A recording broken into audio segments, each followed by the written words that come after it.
Good morning, everybody. Good morning for y'all. Good night for me. Yes, yes, yes, yes, yes, yes, yes, yes.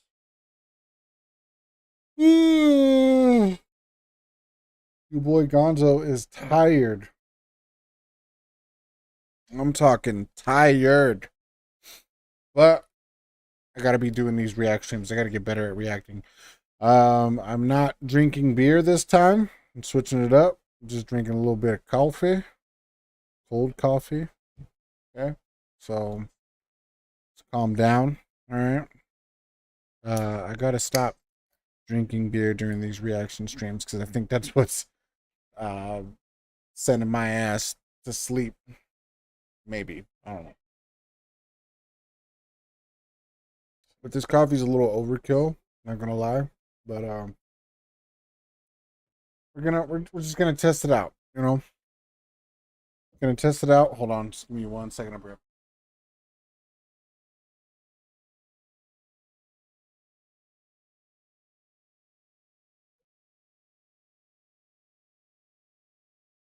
Oh, I had to get my Zen. Yesterday was my full week of not vaping, so that's good.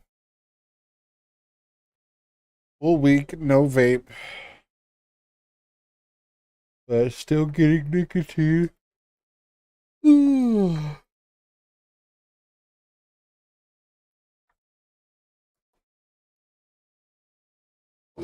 So, I mean, that's pretty good. So we'll see. We'll see how this goes. But we're just gonna get into it. So I guess Legal Mindset put out a new video because Hassan has been what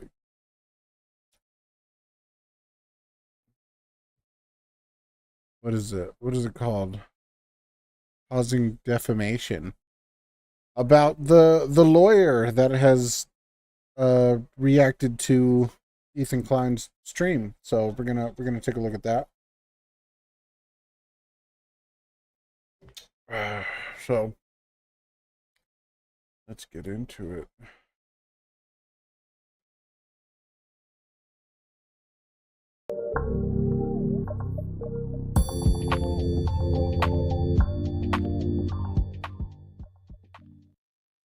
Hassan has slandered me, committed some defamation in response to my reaction to what was going on with Twitch and the situation with Twitch. So today I'm going to respond to that publicly, clear up some of that misinformation, and also talk about some hot water that Hassan may be in legally in the state of California. Of course, I'm Andrew Esquire, American attorney, and this is the legal mindset we teach you to. Yeah, I think this is referring to showing a gun on stream because somebody said something in his chat that he didn't like. Go figure. So let's see what Legal Mindset has to say about this. Be your own judge. So typically my policy overall with defamation, with people that engage in defamation, is just to ignore it, is to pass it by, is to really pay it no mind, particularly if they're smaller channels and smaller people, really to ignore that at large. However, when a channel of 1.7 million people spreads false information about yourself, clearly not having watched a single one of my videos or really knowing much about me, it seems, other than what the most deranged antis might try to cook up, there is some need to respond to that. And also, there is a need to bring up some very real. I think this dude has a bit of a lisp. Huh, you could barely hear it, but you can just kind of like tell. Legal trouble that Mr. Piker may be in regarding California, especially as some individuals. Look, Hassan is in deep doo-doo, but I don't think he's going to get in trouble because he hardly ever does get in trouble. And if he does get in trouble, it's going to be like a 24-hour suspension on his day off. So probably, I don't know. We'll see. We'll see. We'll take a look at it, look to come against him. So first of all, we're going to start by reviewing the defamation itself, and this does come in the form of a video which I have right here for you guys. And this is Hasan kind of responding to his chat and talking about me and why he's not going to review my videos. And I just want to start out by saying I love the fact that you're going to see immediately how he jumps to ad hominem, because ad hominem or personal attacks, when used as a debate strategy or when used to see, he throws in a bunch of big boy words, and I don't know what they mean. Ad hominem, what is that? rebuke someone actually represent a concession. That actually means you are incapable of making a legal argument or an objective argument or an informed argument or in any sort of educational argument. You're simply trying to discredit someone personally to get around the fact you lack the capacity to actually argue. And so I actually don't take offense to that. I'm very used to it, having been on the internet for years now. So we'll get into this video and the thoughts by Mr. Piker. Dude, there's something so funny about people being like, dog, have you seen the legal mindset video about you?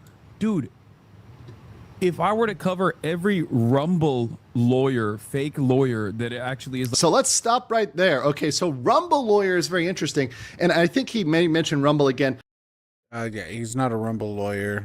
I mean, he may have a Rumble account, but that's not his primary.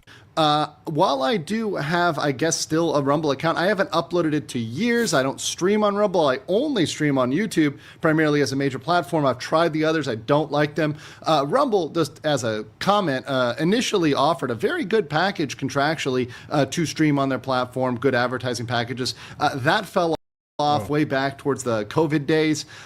So yeah, that's kind of a weird thing. Now, fake lawyer is interesting, and I want to throw out here that that's possibly the most defamatory thing. Now, well, here's the thing.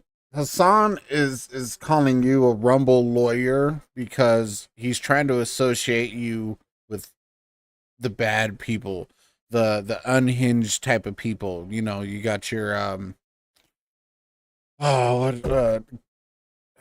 Crowder, you got Crowder, then you got what the heck? I'm just not doing good with names right now, but you know, just the unhinged people that can't make any content on Twitch because of how out of pocket they are with the stuff that they say. So he's trying to put you into that light. He's trying to paint you into that light in front of his audience, so to make sure that you are an unhinged, just bad guy in his community, so they could be like, oh yeah, fuck that guy. But yeah, as far as I know, he mainly just streams on YouTube. That's where he does his stuff.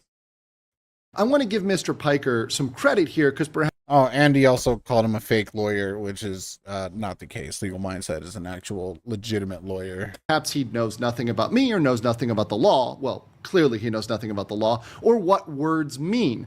A lawyer is anybody with a law degree, whether or not they're licensed and practice law. So anybody who's gone to law school is indeed a lawyer. Now, attorney is someone above lawyer. You could say that word is perhaps not interchangeable, but similarly related insofar as they are not only a lawyer, not only do they have a law degree, but an attorney has to be licensed to practice in their state. I'm licensed to practice in the state of Florida. So I am both a lawyer and an attorney above that. So thinking about that, objection, that logically, as a little bit of education, all attorneys are lawyers, but not all lawyers are attorneys.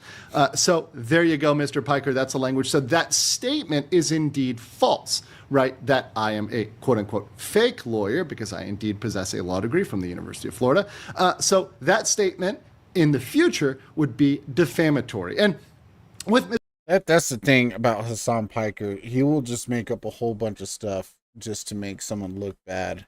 And for one, I know he does it for views because there's been multiple accounts where he says that like local or not local parties, but they're local to him, but like parties and stuff like that. And all he talks about is his numbers. I mean, there's this one streamer or a content creator that was just talking to Hassan at one of these parties, and then Hassan couldn't just shut the fuck up about his numbers and shit. So I know he just says this shit just to get views and get people riled up and all this stuff like that, because it's what gets him the damn views. That's what gets people to keep talking about him. But also, he's just a lying piece of shit as well. So Mr. Piker, we do have to remember, and with myself and other figures, is that we are all public figures. So we follow the New York Times versus Sullivan standard. We have a higher standard for defamation than the normal private individual. So now that that's been clarified publicly for Mr. Piker, and that he will well know that that information is false and defamatory, to continue to do so would perhaps incur liability on the part of Mr. Piker. But let's continue to see what he has to say about me. This is fun. Like a fucking right-wing freak that spends most of their time talking about like trans people. So that's very interesting. So I will say this. Most of my time talking about trans people, the issues I have been covering lately have been the Ethan Klein lawsuit, have been Johnny Somali, have been Vitali. Now, unless you are counting something with Somali or Vitali as a trans issue, which I would struggle to understand how that would fit in, then yeah, that's not at all what my content has been about for the past years. So very interesting thing. Also, I keep politics out of my streams, and it's particularly over the last year, 6 months, definitely last 6 months and a year, I have endeavored to keep my streams as objective and educational and make it a environment where everybody is welcome. Even people who like Hassan Piker are welcome in my chat, so long as they are. yeah, Legal Mindset is not really a drama streamer. He doesn't really care too much about the drama. He's just more, he more cares about like the legality of things, and he likes to just educate people on how much, like, what stuff means or what can be accountable in a court of law and all that stuff. I mean, I know he took care of a bunch of like the Diddy stuff as well, because obviously that's court based, right? So that's definitely in his field. Civil, so long as they keep the conversation from violating the terms of service of the platform, because I indeed do care about abiding by the terms of service of the platform. That is, you are welcome in my chat, whether you're right, left, center, whether you're apolitical, whether you don't care about politics. It doesn't matter at all to me. I care about the law and educating people on the law. That's the core of my channel. So let's continue. I would lose my mind. I would have no time to cover anything else. I get it. A lot of you are drama perverts, okay? And you nut when you think about the prospect of drama. But I'm not. I will say, Yeah, like I said, Legal Mindset is not in for the drama. I actually, He's only covering this because Ethan Klein is suing 3 of your orbiters, and you're butthurt about that because you claim that he's pro Ethan. He's not pro Ethan. He's just pro facts. do not like drama, and in fact on my channel I try to avoid drama. In fact, even in carrying out my behaviors, I try to make sure that I am focusing more on the legal aspects of things rather than the dramatic elements, the interpersonal problems, the stuff that people did. I try to focus on the legal elements of a story. Now, sometimes to get to the legal elements, you have to give background, you have to give context, because things don't make sense in context, without context. However, yes, I would agree with Hassan that I don't like drama, but what Hassan tends to define as drama, and what it appears he's defining as drama, is anything that disagrees with the things he's doing. So by somebody saying, Yeah, that's just Hassan 101. what you are doing is objectively risking lawsuits, it's objectively wrong, or for example, saying that, hey, your orbiters, Denims and Frogan, they're going to lose under copyright infringement. Here's the explanation of the law. Apparently, that's Classic Hamas Piper. drama. What's up, Cholo? To objectively educate people on the law. That's a new definition of drama to me. And I don't know what you guys think, chat. going to pay any mind or any attention to some fucking psychotic MAGA lawyer, not a real lawyer, but a passport He's never disclosed what side of politics he's on ever. bro. So, okay, that's really interesting. Once again, he repeats the defamation, saying I'm not a real lawyer, which is indeed wrong. And it's interesting, and MAGA, of course, don't bring up politics. That I've never talked about that at all recently at all. But beyond that, passport bro is interesting. Because the definition of a passport bro is typically someone that would visit a location for a short period purely for sexual. You'd love to do a charity cage match against him? I'd pay money to see that. And good morning, Cholo. Hell in a cage, yes, sir. Purposes. And for anybody who knows anything about me, I'm a long-term resident of several countries in Asia. I've been a resident of the Republic of South Korea, the Kingdom of Thailand, the Philippines, and Japan. These are all wonderful, amazing countries, and I do help people obtain legal visas and legal residence long-term in these countries because they appreciate the culture, the lifestyle, the quality of life, the peace, the safety, the tranquility. These are amazing things about living in Asia. And another amazing thing is that unlike America, and this may be surprising to Hassan, it is not as easy to get away with being an illegal migrant to these countries. So if you try to illegally migrate to Japan or Korea, very good luck to you, sir. Because Hell in a Cell does have a better ring to it. But the cell would definitely have to be in a basement. Like one of those basement Fight Club areas, you know what I'm saying? Because likely you will end up in the cell next to Johnny Somali, aka Ramzi Khalid Ismail, if you try that in Korea. It's not going to go well for you. So I would insist that perhaps the only person that perhaps between the two of us would be a passport bro is the individual who visited Berlin solely for the purpose of going to a brothel. Ooh, which is Hamas Piker did. Also, the brothel that Hassan Piker went to, that brothel got in trouble for sex trafficking minors. So do what you will with that information. And also, Hassan Piker has been to Diddy parties and all that stuff like that. Agreeing with the law equals MAGA lawyer. Yeah, exactly. Exactly. But that's neither here nor there. Let's continue. Who offers fucking courses on becoming a passport bro, who primarily He doesn't offer any courses on becoming a passport bro. He has stream segments about like legal advice and stuff like that, but he doesn't do classes of how to become a passport bro. It's ridiculous. There's stuff that he just says, bro. It's so crazy. fucking streams on Rumble. And he doesn't even stream on Rumble. Either one. Again, he's trying to paint him as a bad person because a lot of the unhinged people stream on Rumble because they don't have access to stream on Twitch or anything like that, because pretty much those streamers got kicked out because of how unhinged they are. One of those things So he's trying to paint them in a bad light through that.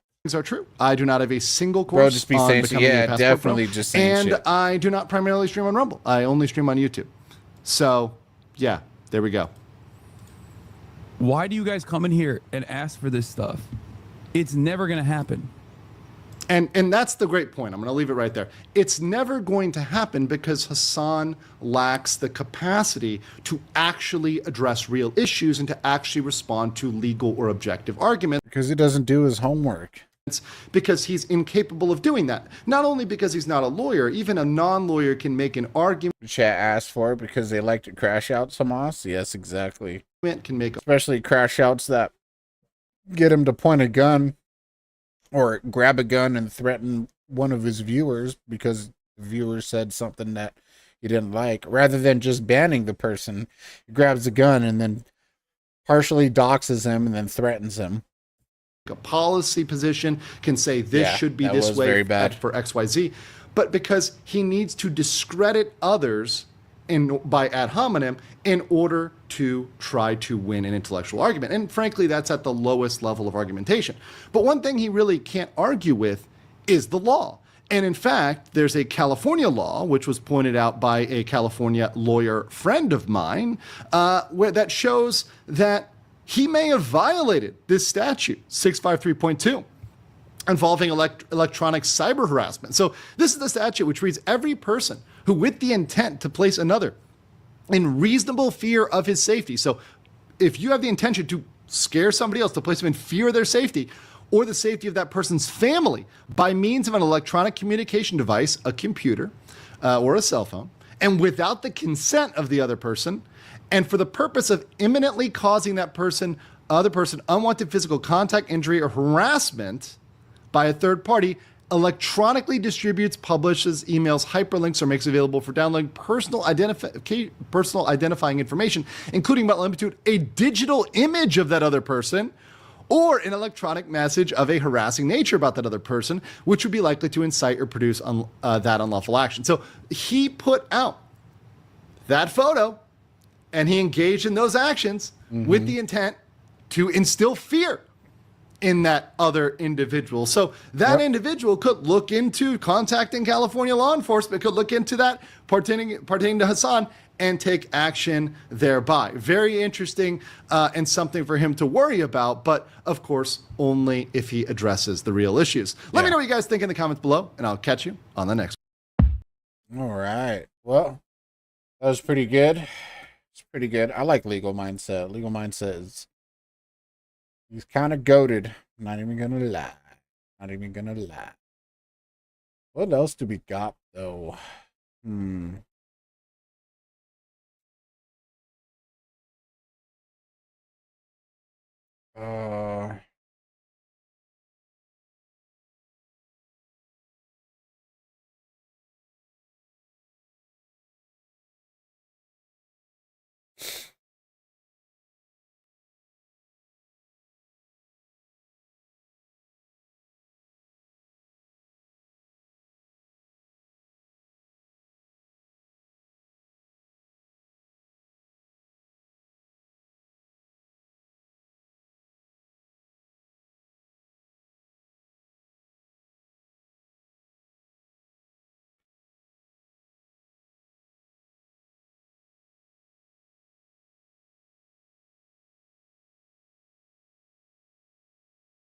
It's almost 3 years ago. How long is it? About 20 minutes? Any question about my personal life, ban them. No, I don't got. Yeah. Do it individual, get his ass. Oh yeah. All right, so this one we're going to be watching about the tragic tale of Wings of Redemption. And yeah, while I was at work, I listened to some of this. But I wanted to save the rest for my actual real reaction. Even though this was posted 3 years ago, still something that I haven't really covered yet. And yeah, I'm kind of actually interested into this story right here. Not everything is going to be all politics and everything for my my streamer or my reaction videos. I kind of want to just like do reactions of like multiple different things, just to get a feel about it, you know. Well, let's take a look at the tragic tale of Wings of Redemption. Any question about my personal life, ban them. No, I don't got any friends, dude. No person deserves this kind of ridicule. Like, I hate my f***ing life at this point. My grandma's dying. I spend my entire life sitting in this room. I had $1,400 worth of chargebacks come out, and all you do is get picked on and criticized. That's my life. Most of you guys would crack under the stress that these people put me through. I just want to escape the bullying. I do. People make fun of me and pick at me. I'm pretty much defeated in every aspect of my life. You know, I have no self-esteem to begin with, and I feel like nobody loves me, but guess what? It's okay. He's an easy target. If you Yeah, so... okay, wait, hold on. haven't heard of his name before, I guarantee you're definitely not going to forget it from this point onwards. I detest this game. I hate you too. Come on! Honestly, can you stop, Tudzo? Ban everybody that says I got on. I'm done. I'm sorry, I'm done with this string. This dude be crashing out, bro. This dude be crashing out for sure. Now, from what I got from the earlier, when I was listening to earlier, he has like depression, bipolar disorder, and stuff like that. And so he gets like really down in the dumps a lot. And in some ways, kind of reminds me of me sometimes, because sometimes I just be like negative as hell for no reason sometimes, just because, you know, it's just how how it happens, but I mean, this dude is on a whole other level when it comes to this. Geordie Jordan, aka Wings of Redemption, was born on the 21st of April 1986 into what you might call unfortunate circumstances. His birth had been the result of a teenage pregnancy, and due to the young age of his parents, Geordie would be raised with the help of his grandparents in their trailer park home. At the age of 2, his father, an alcoholic, would abandon the family entirely, giving us a pretty clear idea of the unfortunate means by which Wings of Redemption had been brought into the world. No father.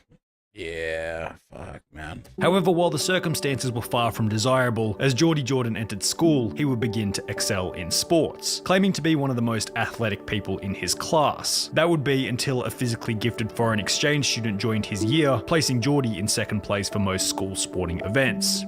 Yeah, so he was the top dog, you know, for athletic shit, and then foreign exchange student came in and topped all that shit, and so then he just became second best, you know, second to everything from what I've heard, like from the first half of this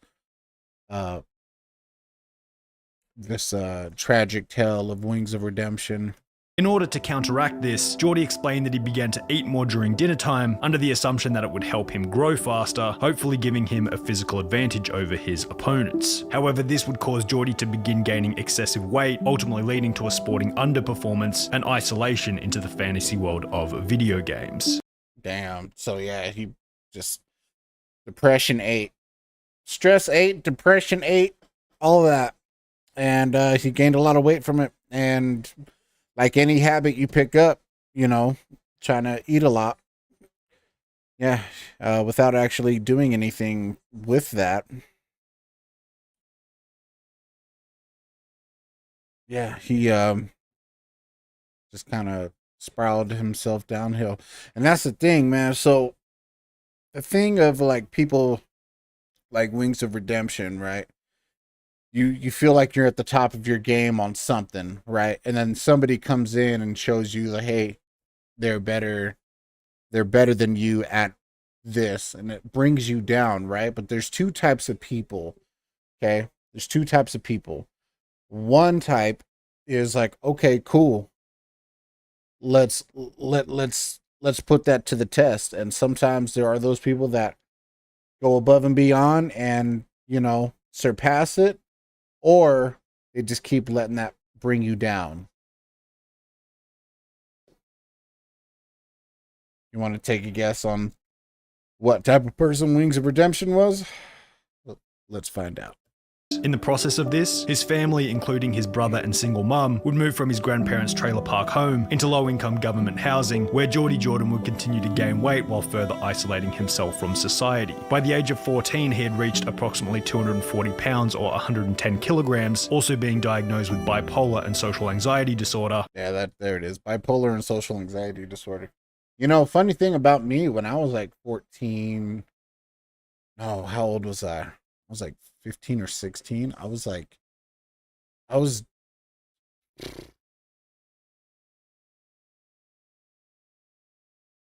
'Damn near 300 pounds, dude. I remember Wings from way back in the day. Yeah. I've never heard of him. I've never heard of him at all until like I started listening to this story a little bit last night at work. But yeah, when I was like 16, I think I was like almost 300 pounds. I was like 260, 280, 290 or something like that. I was somewhere between like 270 and 290, right? I was a big boy.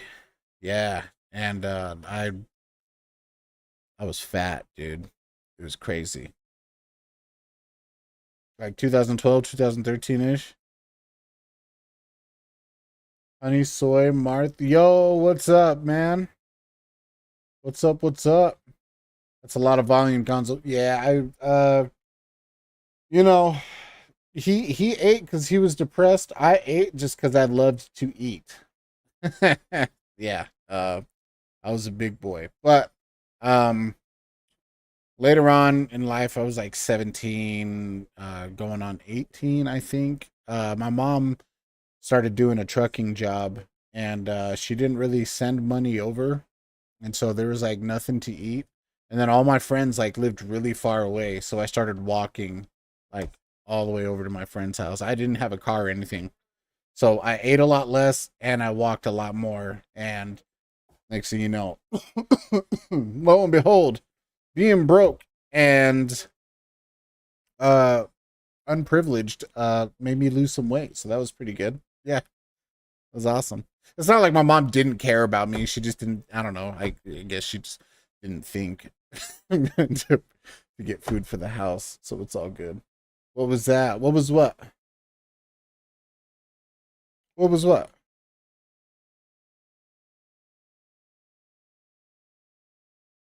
adding to the isolation even further. To counteract this, Geordie Jordan would begin to take on various Don't worry, it's gone now. Oh, okay. low-skilled jobs in order to get out of the house more often, as well as earn himself a little bit of income. In his late teens, he would take on various positions such as working at a video rental store, a supermarket as a 911 operator, and even as a Domino's pizza delivery driver. However, he found many of these to be boring. It went up. What went up? What are you talking about?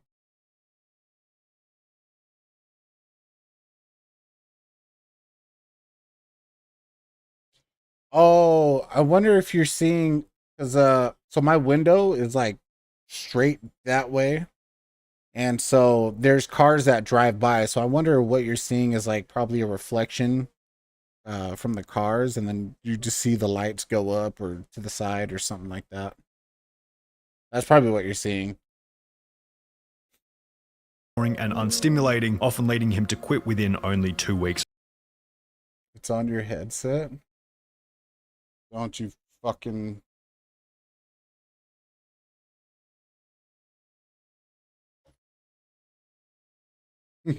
Don't freak me out.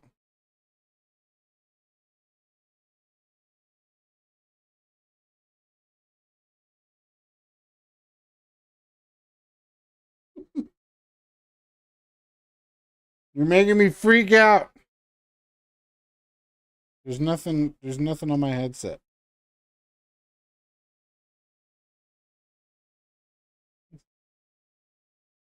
Man, you're making me go full camera.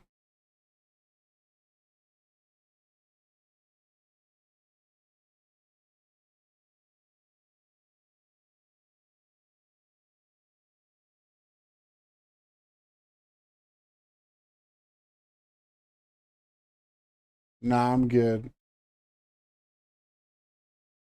It went on your chair. Don't. All right, you're just fucking with me.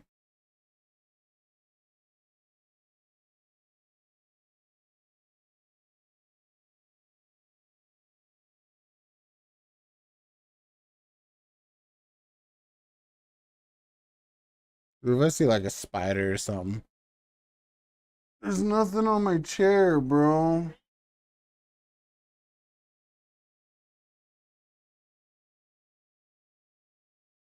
It's good, bro. We're all good. Stop scaring me. You're scaring me, bro. We good. Of starting. However, at the age of 18, Geordie Jordan would finally get into a position which he was able to hold for some period of time, specifically a job working for a company by the name of Metglass. What I did at Metglass is I was an overhead crane operator for... I'm not even gonna lie, bro. I love eating. I'm starting to get fat again, bro. And I need to stop. I need to stop eating. blast furnaces that basically poured liquid metal and things out, kind of like Terminator 2. While working at Metglass in 2007, Geordie and another friend by the name of Z7 Taylor would play Call of Duty in the evenings, also starting to regularly watch sniper montages over on YouTube. In the process, Geordie thought about making his own videos, however, given his busy work schedule, would dismiss the idea as he had minimal time for doing so. However, in 2008, an event would occur that presented itself as an What imagine if he says if he had a busy work schedule, he probably had like a job where he was working 12 hours a day. If he had a job working 8 hours a day, there's no fucking way, bro. Like he had time, you know. I don't know. But if he had like an 8-hour shift job, like that's nothing. That's nothing.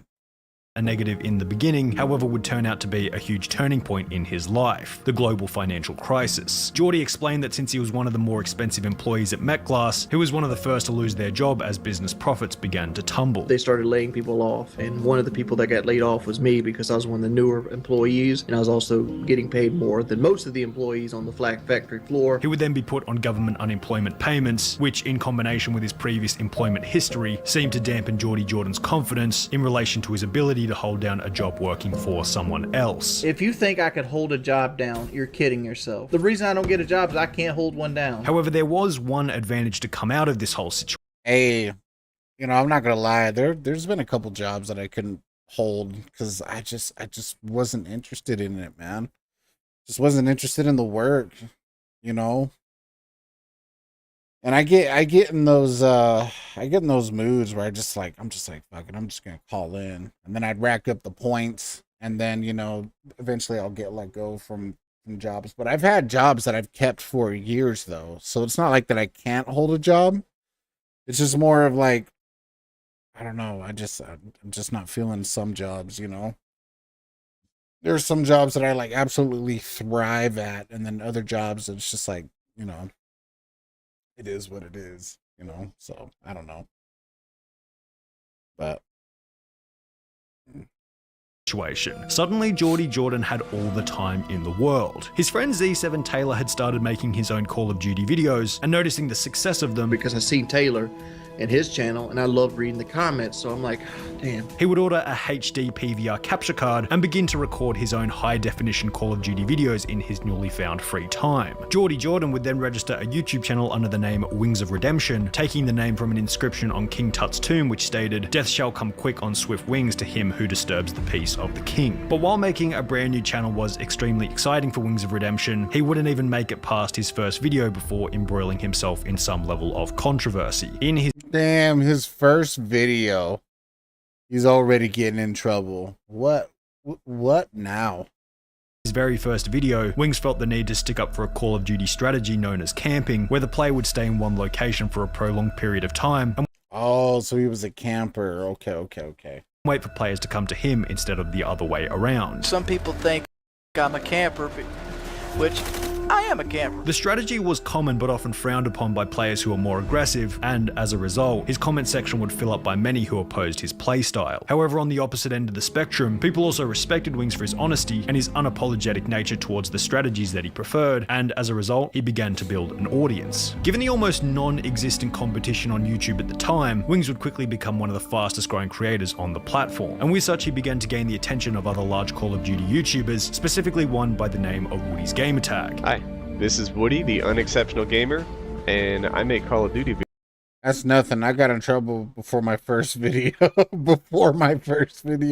There you go, Dante. How you doing, bro? Videos designed to help my unexceptional brethren do better in the game. Woody's Gamertag had begun YouTube at around the same time as Wings, and in order for them to share their audience with one another, they would begin to post dual commentary videos. Hey guys, it's Woody the Unexceptional Gamer, and I'm doing a dual com with Wings of Redemption today. Also starting a podcast together by the name of Painkiller Already, or PKA for short. Hello guys, this is Painkiller Already, and I'm your host, Geordie Jordan, aka known as Wings of Redemption, for anybody else who can't put two and two together. In this podcast, Wings would continue with his strong opinions and unapologetic attitude on topics relating to Call of Duty, however, with such, would also begin to gain a reputation as a guy who would constantly respond to those who shared differing opinions. While Wings' goal was to subdue the negative feedback by responding to it, it instead seemed to amplify it, as his audience noticed that the best way to get attention from Wings was to simply leave a negative comment, which Wings often struggled to ignore. In addition to this, Wings would begin to show his face more regularly in his videos, prompting negative comments in relation to his weight. However, despite clearly being on the heavier side, his subscriber count was mediated by his gameplay rather than his physical appearance, and by August 2000, Well, yeah, obviously. 2011, Wings of Redemption had peaked as the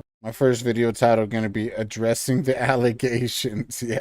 281st Hi, I'm Dante. And though there may be a lot of talk about me, I'm just here to clear the air.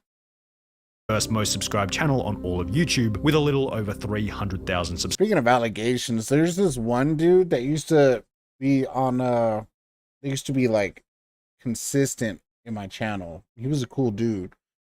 I think he was from like Britain or England or whatever, you know.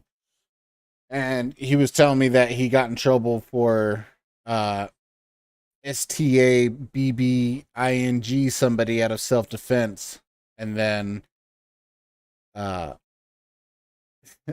and I was like, dang. He's like, yeah, so I go to court today.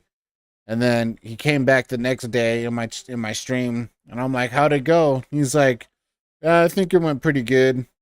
And I was like, all right, cool. And then like, I don't know, maybe like a month later, he's all like, hey, Gonzo, just want to let you know, I'm probably not going to be here for a while.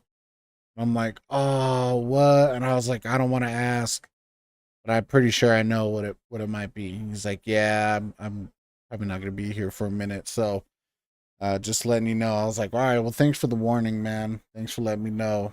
I was like, I'll miss you, dude. I forgot what his name was, though, because it's been a while now.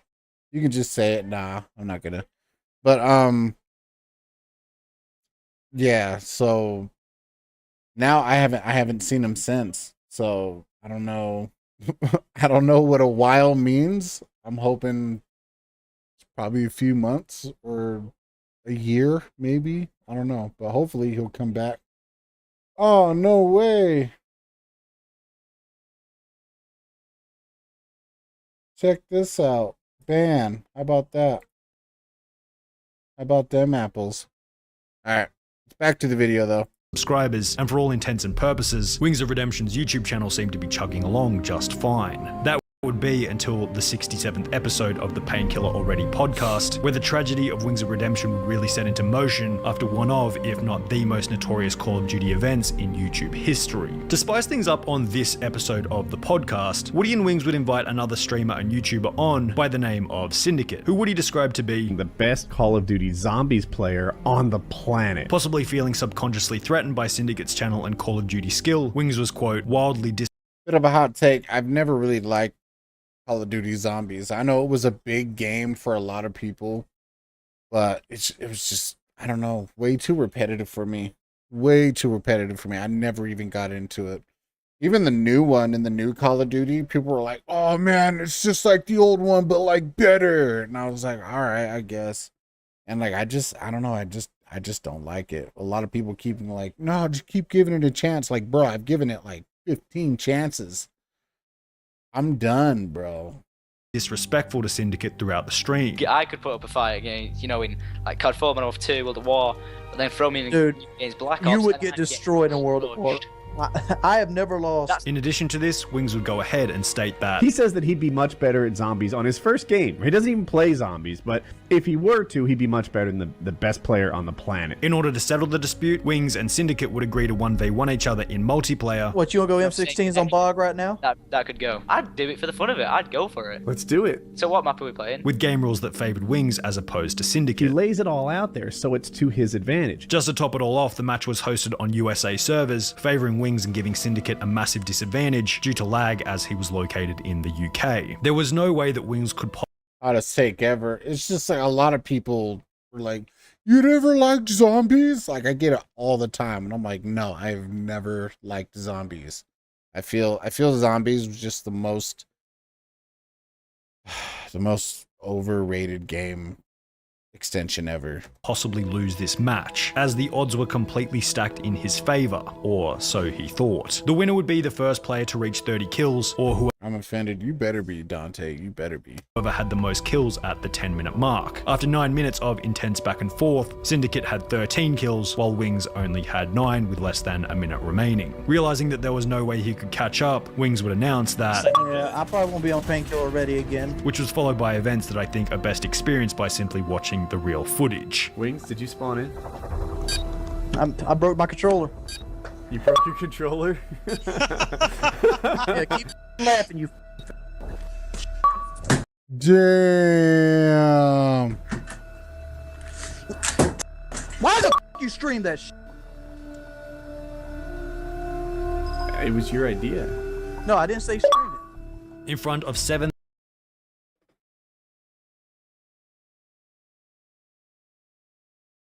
dude's crashing out and he's getting his ass kicked on a game that he hasn't even played.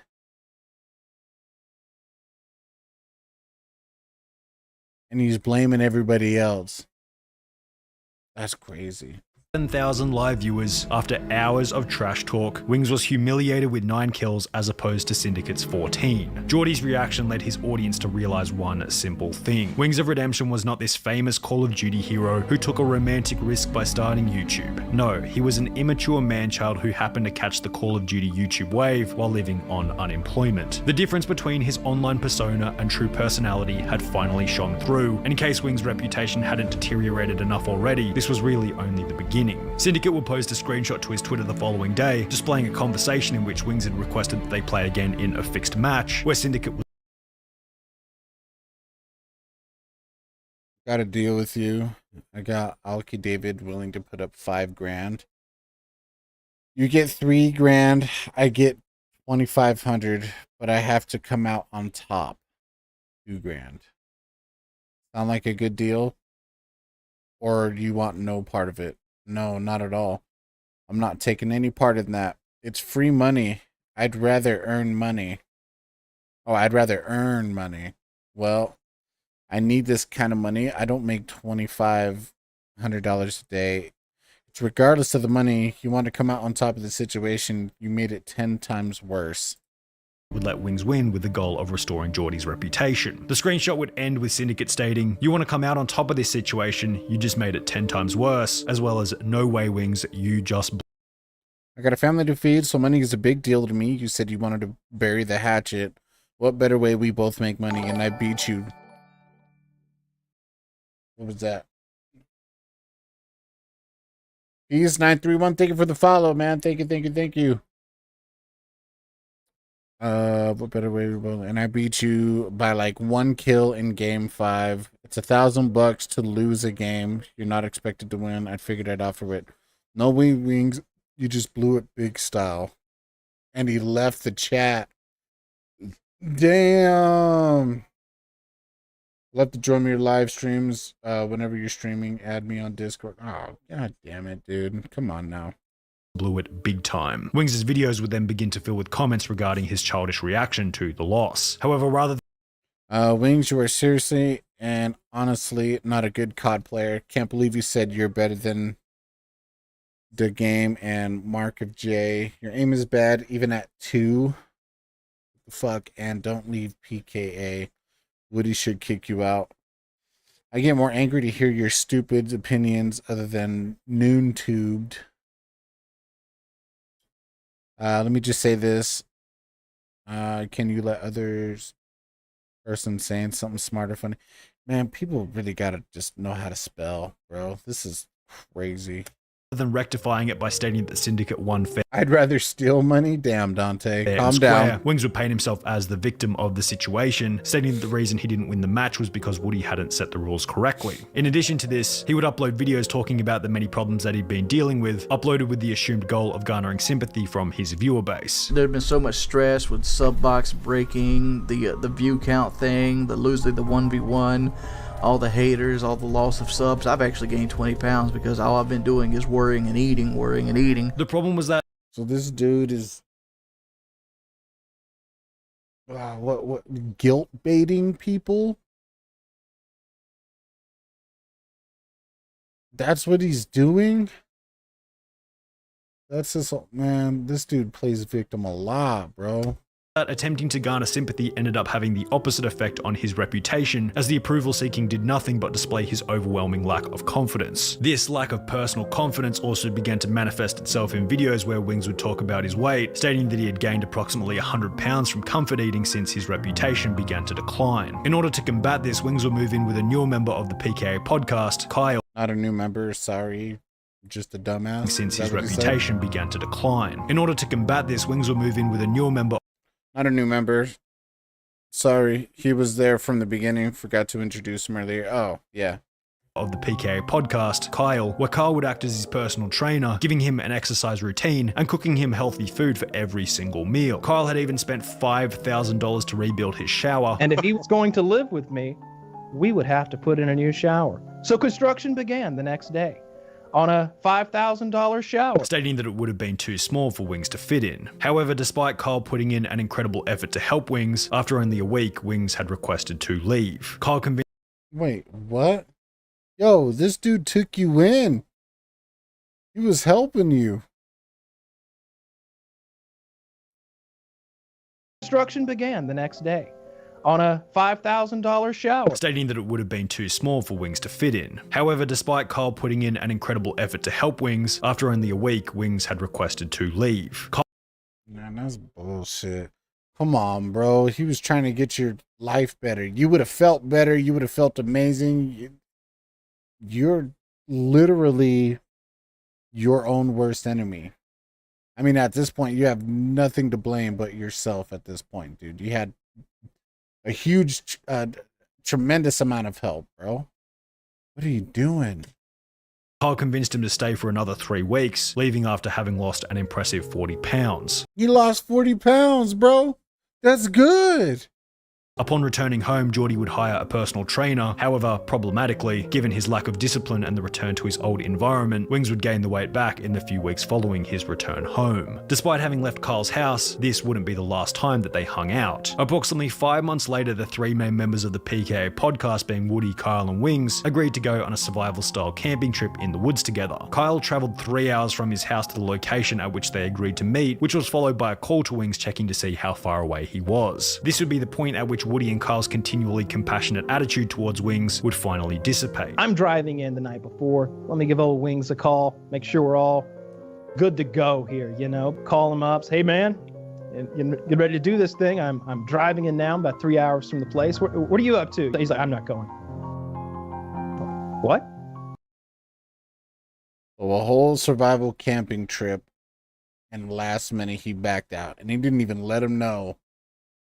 He was kind of hoping that they wouldn't call him, which of course they're going to call him. It's a whole, I'm assuming it's for content, right? So I'm assuming it's for the podcast, like a survival camping trip. And yeah, he just had no communication whatsoever. What do you mean? I'm not coming. When were you going to tell me? I'm telling you right now. Wings had left Kyle and Woody to camp by themselves, resulting in Wings alienating his final 2 YouTube friends and ultimately being kicked off the PKA podcast. Yeah, so we've decided, it was a group decision, we decided that Wings of Redemption wasn't going to continue with us on the show for at least the foreseeable future. He's got a lot of stuff that he needs to work out before he's, up to par with what we need from him. He's having a hard time. And he's made some decisions that we didn't feel were so friendly. So for the time being, we're gonna continue without him. It would then become a tough love. Like I said, man, he kind of just brought it all on himself, bro. All because he was just lazy. He just didn't want to do anything, bro. And it's not like he didn't have a support system. He had a huge support system, but he told that support system to go fuck themselves, which is wild, bro. Apparent that Wings was questioning whether or not he wanted to continue as a YouTuber, stating that he would like to quit YouTube. However, the status it provided made such a decision extremely difficult. I know. Yo, creator, thank you for the follow. Hey, buddy, I saw your channel and noticed you were streaming some great content. However, you need more followers and views to boost your engagement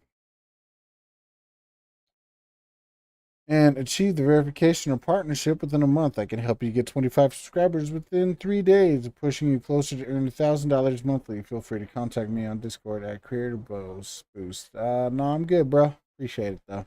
Know what I need to do. What I need to do is quit YouTube and move on with my life. But at the same time, this is the high point so far in my life. It's hard to walk away from having access to 50,000 people. Basically being able to get advice at any time of the day, any day of the week. Hard to walk away from, being somebody of importance to going back into a world where you're nobody. However, perhaps the end of Geordie's YouTube channel was out of his control, because by this point, his subscriber count had already begun to decline. The release of Black Ops, Modern Warfare 3, Black Ops 2, as well as the increasing simplicity of creating video content meant that Wings had substantially more competition for the videos that he was creating. With a dying channel and absolutely no one else to turn to, Wings would begin to upload variety videos on games such as Fallout and Final Fantasy in a desperate attempt to slow the death of his channel. Welcome everybody.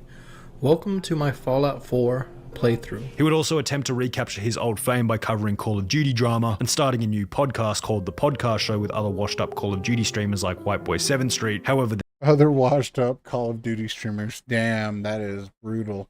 That is brutal. Brutal. these would also fail to slow the death of his channel. In addition to all of this, Wings would break up with a girl he'd been dating at the time by the name of Brandy, which depressed him even further, dropping his motivation to lower and lower levels. From this, Wings of Redemption would move That sucks. over to Twitch, stating that it required less editing, and through donations and subscriptions, he was able to make more money than he ever could while on YouTube. And while this was a positive, in a strange backwards kind of way, this extra income would come to him alongside an equivalent amount of emotional stress and further unexpected problems. The lack of editing and live nature of the streams meant that Wing's personality was on full display, warts and all. This meant that if something annoyed him within the game, there was no way to simply cut it out as he had on YouTube, and anyone watching was able to record whatever reaction Wings happened to have. Wings would break controllers, complain extensively, Headache, I'm hot, my sugar's low, somebody drank all my Pepsis. as well as Somebody drink all my Pepsis. Was it you? Oh, man. I mean, some people do like crash out streamers. I mean, fuck, when I was playing Elden Ring, I crashed out so much. I crashed out for 7 hours straight when I was playing against the Tree Sentinel. People were like, just run past him. You don't have to fight him. I was like, no, fuck that. This bitch is going down. I had a bunch of crash outs playing Elden Ring, bro. I mean, it just is what it is. I never broke any of my shit though. I can't do that, bro. I cannot. That's just not my style, bro. Fucking, I can't break a controller. I can't do none of that because I'm like, that's my shit. I'm not trying to break my shit. as constantly rage. As a result, channels began to pop up such as Sean Ranklin, Xbottle, and Gulag Kingpin, all of which devoted to uploading Wings of Redemption's worst moments. This created a meme community around trolling Wings, where viewers would often recreate his most common actions, such as what is that, candy, or is that a hot wing with some dipping sauce? What's that right there? banning subscribers from the chat, drinking Pepsi, and eating Wendy's chili, done for the sole purpose of getting videos for these specific troll channels. Because if I talk about anything on everything, there's a video made about it and there's 20,000 people laughing at me, or there's a podcast with 100,000 viewers. All of this would lead up to an apex in a stream on one unassuming night in late 2017, at which point Wings would do something which many consider to be the most iconic moment in the history of Wings of Redemption. The livestream started like any other. However, as with many of his streams, it wouldn't be long before half the lobby was there purely to stream snipe and annoy Geordie Jordan. Ah, damn it, dude. As the night progressed, the stream sniping only got worse.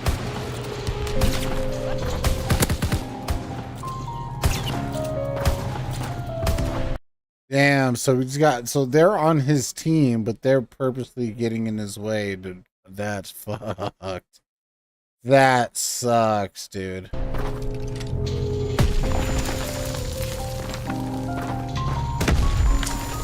Then, in order to combat the stream snipers, his viewers suggested that he appear offline, to which Geordie responded with, Look here! Look, listen! Appearing offline does not stop it, so stop giving advice you know nothing about. possibly paving the way for the breakdown which he was about to have. The stream sniping continued, and feeling helpless to the circumstances he had found himself in, Wings of Yeah, I mean, it wouldn't help because if they see him streaming, obviously he's online and they know his gamer tag. So yeah, that ain't gonna do shit. Redemption would respond with the following. I don't know when I'll stream again. I really need to make this money. I really wanted to get this surgery, man. I've wanted it so bad.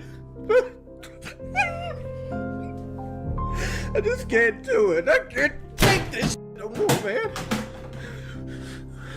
All I wanted to do was, like, I was lonely. I wanted to just stream and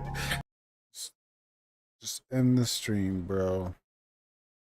Just end the stream. have a good time, baby. Have a good game.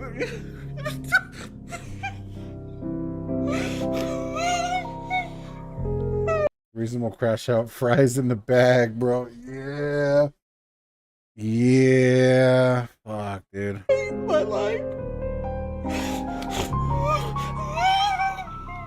The clip has gained 2.6 million views to this day, and just like his last rage, the clip would go on to continually haunt him. However, unlike his last rage, where he would have to simply deal with comments, this time around, his trolls would go to much more effort, joining his games in order to play the content through the speaker. Oh my god. They trolled him by playing his older crash out content through the speaker. That's fucked. Does not stop. So stop Alright, your boy, did you invite him? While giving more fuel to the growing number of troll channels. One of these channels goes by the name of Liquid Richard, who has to date uploaded 4 full-length professionally produced albums, all of which being made from the stupid things that Wings has said over the years, which is especially hilarious as the music is unironically extremely well made and entertaining. From the point of his notorious COD World War II rage, the Wings of Redemption cycle continued over and over again. He would do something stupid, attempt to prove that he was in the right, resulting in even more trolls. Or he would attempt to improve his life in some way or another, fail miserably, and be publicly ridiculed by his detractors. He would get weight loss surgery in Mexico, apparently lose 100 pounds, never He got weight loss surgery in Mexico? prove it, and still look the exact same 2 years later. He would continue to ban trolls from the chat, giving them the exact attention they desired, ensuring that they rejoin at a later date on a second account. Yeah, in Mexico? Did they put him in a hole and not feed him? Yeah, probably. Oh my. Oh damn. Zoc's been banned 9 times. Him giving his free Twitch Prime to me does not gonna stop him from being banned at this point. It was as if in every situation, it was impossible for Wings of Redemption to choose a response that wouldn't end in complete and utter catastrophe. Seemingly consistent with the overwhelming misfortune in Geordie Jordan's life, only 2 months ago on the 26th of July 2021, his Twitch partnership would be revoked for breaking Exhibit D of the content guidelines, as explained on a Wings of Redemption YouTube livestream titled Twitch Fallout. Twitch took my partnership away today for Exhibit D. Geordie then stated that he may leave the internet and get a real job. Everybody in the chat's telling me to get a job, and you know, that's a possibility. However, if his past has taught us anything, the chance of that actually happening is unbelievable. The fries in the bag, bro. Unbelievably low. Wings continues to stream on YouTube, however the dislike ratio and a short look at the chat gives us a pretty good idea of how many people are there for no other reason but to continue to troll him. I was watching a video created by one of my favorite YouTubers the other day, Exerbia, who included a line in his video Thoughts from Your Deathbed, which I think Here's the thing that he should have done. If he found out that he was getting trolled, well, not found out, he knew. Getting trolled so much, and he found out that other people were making videos and cashing in a lot more on those videos, he could have just made his own compilations and started doing that. He really should have turned that shit around and then just started cashing that shit in for himself. That's what he should have done. If he gets more publicity from the crash outs, and he sees like all these other all these other profiles cashing in on his shit, he should have just turned that around and just did that thing himself, and he would have made more money. He should have become like LTG. I don't know who LTG is, but I do know who Queso is, and I know he does Low Tier God. I don't know who Low Tier God is.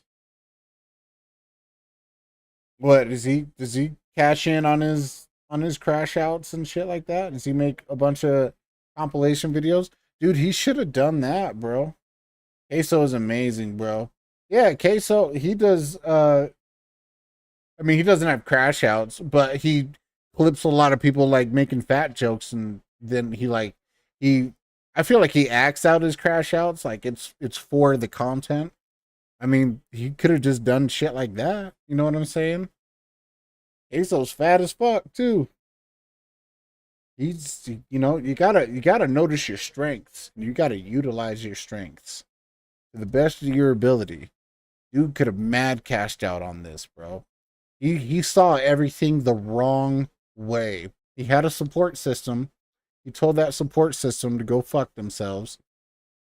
Essentially, he had he saw that other people were making fun of him in his videos. He should have just turned that shit around and done that, and he would have been making a lot of money from all the crash outs. That should have been a thing for him that he should have embraced, but instead he chose to go the victim route, which in the end, I mean, you can see how that turned out.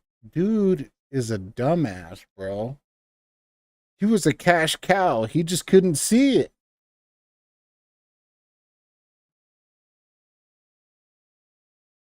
Yeah, but also the trolling towards him was not malicious. And trolling towards Wings was. But here's the thing. All the trolling towards Wings would have turned into non-malicious because they would have seen that he would have had fun with it.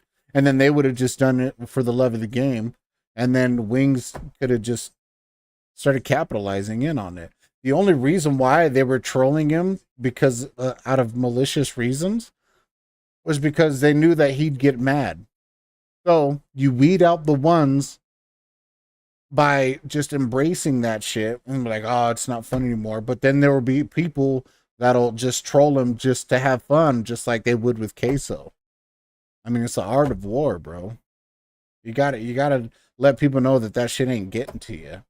But I mean, I'm one to talk because sometimes, you know, I be raging too. So I mean, I get it, but I mean, dude was getting a lot of views just on the crash outs, but on other people's, you know what I'm saying, on other people's profiles on YouTube and shit.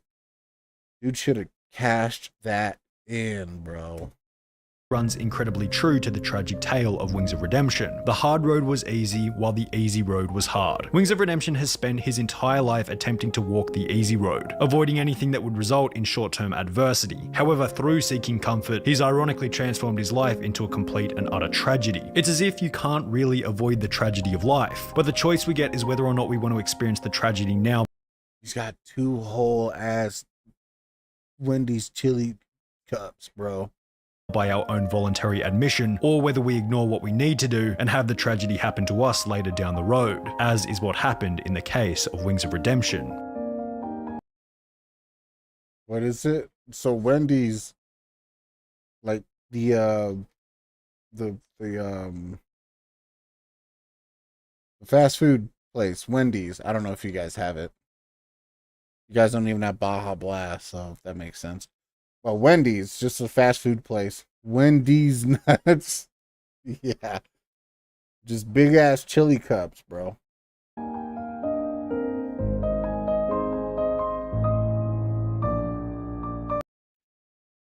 That's crazy. I don't know what chili tastes like, but it looks gnarly. Chili's good. I don't want to eat that shit. Don't act like you're too good for Wendy's. Nobody's too good for Wendy's.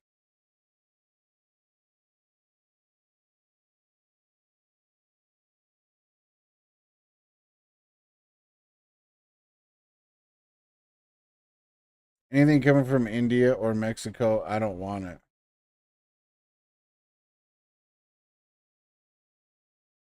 What? Wendy's isn't from India or Mexico? What are you talking about?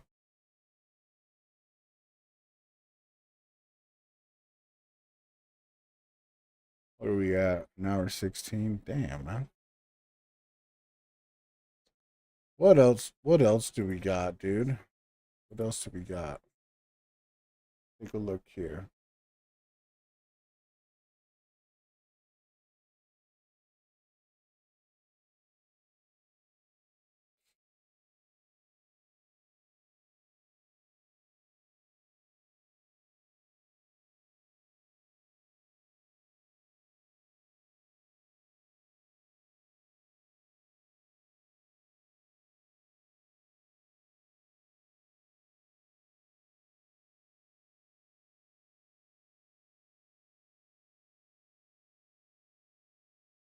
What chili is?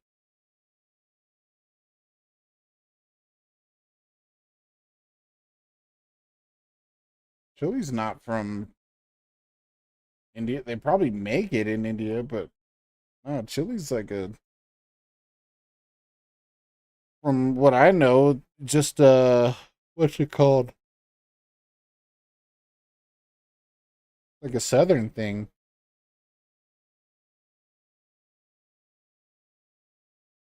The Dean crash out. Oh yeah, this dude.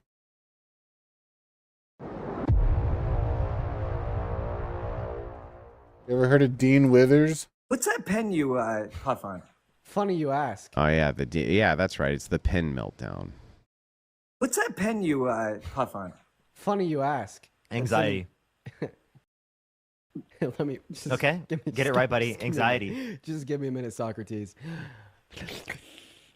It's Why, an you're anxiety pin. In fact, it's my anxiety pin. Yeah, well, An anxiety pen. he gives you a lot of anxiety. Why? That ain't the right clip. That ain't the right one. The right clip, he melts down for a long time. We want him to. We want the long form meltdown here. Who's got the clip? Somebody send me the clip. And berate me over something that I don't do. There we go. Yeah, that's the one. There we go. Anxiety pen. You get This a is more reward for better. having anxiety? No. A pen. Like a vape. It's a vape. I'd be the Michael Jordan of that shit. Yeah. I'm sorry that I have anxiety. Okay, and honestly, yeah, it is kind of the fault of people like you that want to come up here and bully and berate me over something that I don't do. Okay, so cut this. It's not a vape. All right, it's an anxiety pin, and God, the amount of times that I've asked you to respect me and respect my anxiety pin is, at this point, getting ridiculous.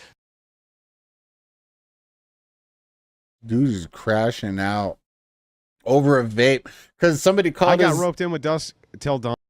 Somebody called his anxiety pen a vape, which it is a vape because it's water vapor. But he's calling it an anxiety pen, and he's crashing out over it. Yeah, it's a vape. Yeah, it's a vape. Ain't no way he's serious. Bro, I don't know, bro. I don't know. On as well. Doesn't get brought up enough. The plot switch is intense, true. Hey, a lot of women say clips over a minute can hurt. Bro. I have my anxiety smoke right here. Yeah, it's not a gun. It's my anxiety metal device. Okay. Yeah, he's trolling for sure. Well, at least he's playing it off like a troll. I've been trying to find the long form to see what led up to this because you can tell, depending on what's going on, if this was an actual freak out or if it was the case that he just was playing in on a joke. I don't know which. Pin. I'm sorry that I have anxiety. Okay, and honestly, yeah, it is kind of the fault of people like you that want to come up here and bully and berate me over something that I don't do. Okay, so cut this. Now you see why he has a bald spot in the back of his head. There's a lot of them, by the way. They got that. It's like right here. They got that. I don't know what you would call it, like the Friar Tuck bald spot, the old Friar bald spot. Dean has one of those. It's not a vape. Doesn't have the luscious, gorgeous head of hair that your humble and magnanimous host has.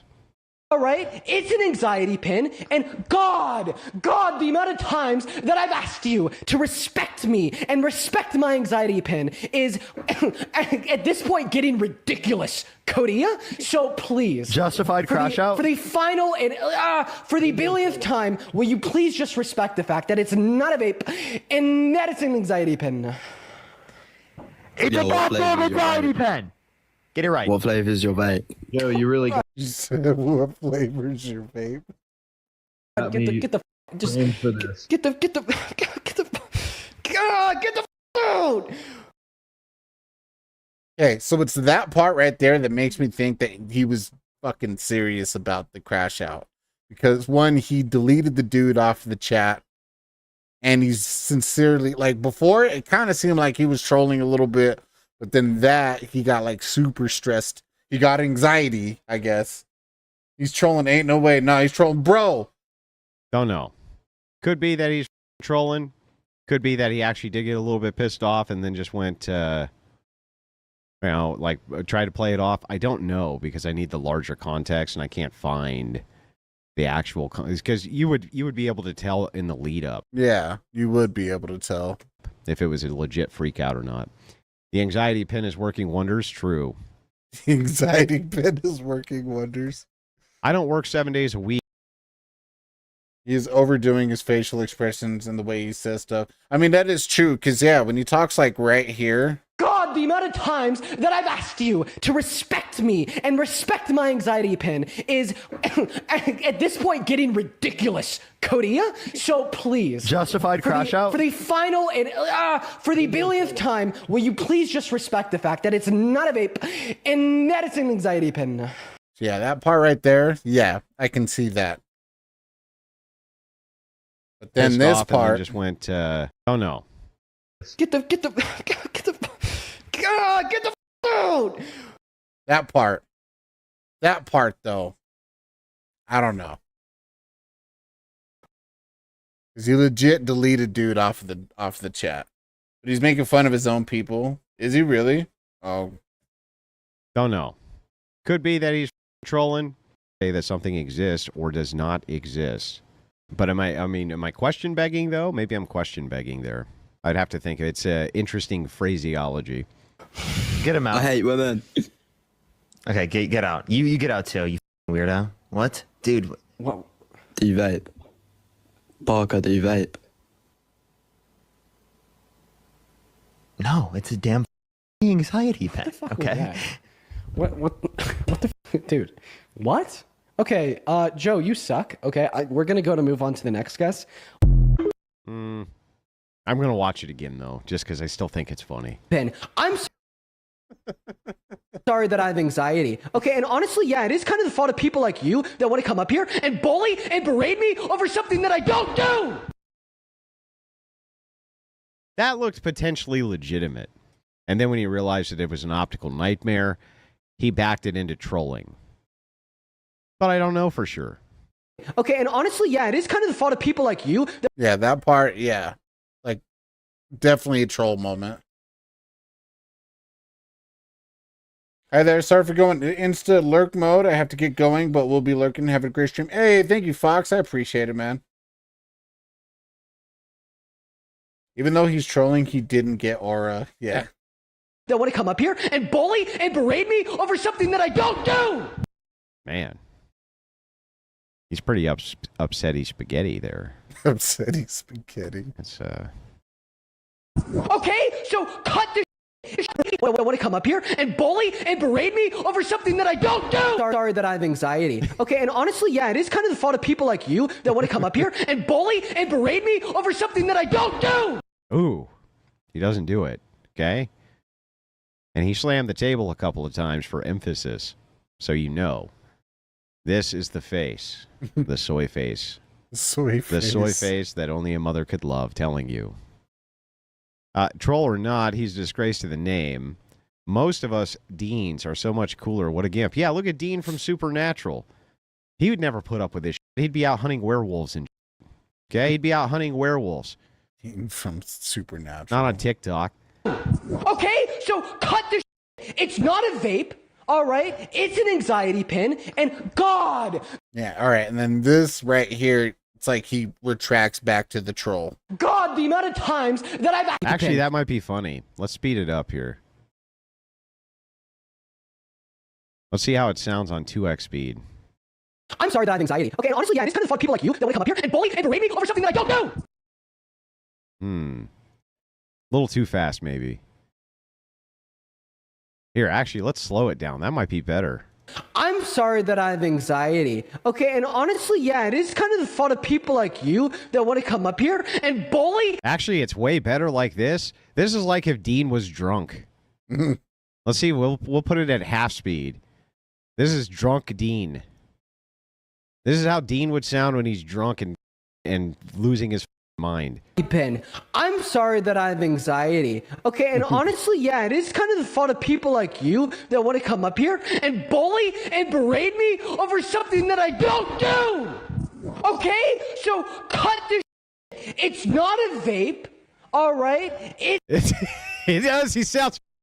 Yeah, let's do it slower. Okay, that's fair. Here's a slip. Is this all? Is this all the It's video? That's all the honestly- video is. Okay. That's all the video is. Okay. That's all it is. Dean is a boss and a stud. No Dean slander allowed. Nah, I don't like Dean. Dean sucks. Dean's Dean is definitely the definition of a grifter. Two-time. Oh, what is this one? Two-time Vay. Hey, thank you for the follow. Two-time. Yo, what's up, two-time? How you doing?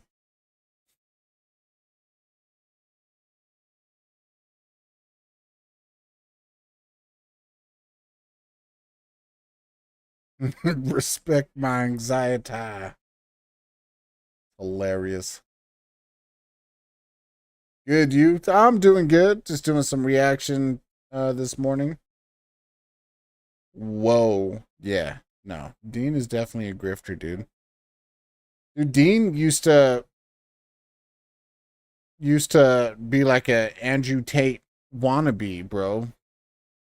True story. He tried to be like an Andrew Tate wannabe, and then that failed because he started doing these e-courses, and the e-courses flopped big time. Big time. And then he did the debate with like one person versus whatever, however many Trump supporters or something like that. Then he got his big break from that, and then he just started being like, oh, I'm going to just go into politics now. And then that was it. But before, he was definitely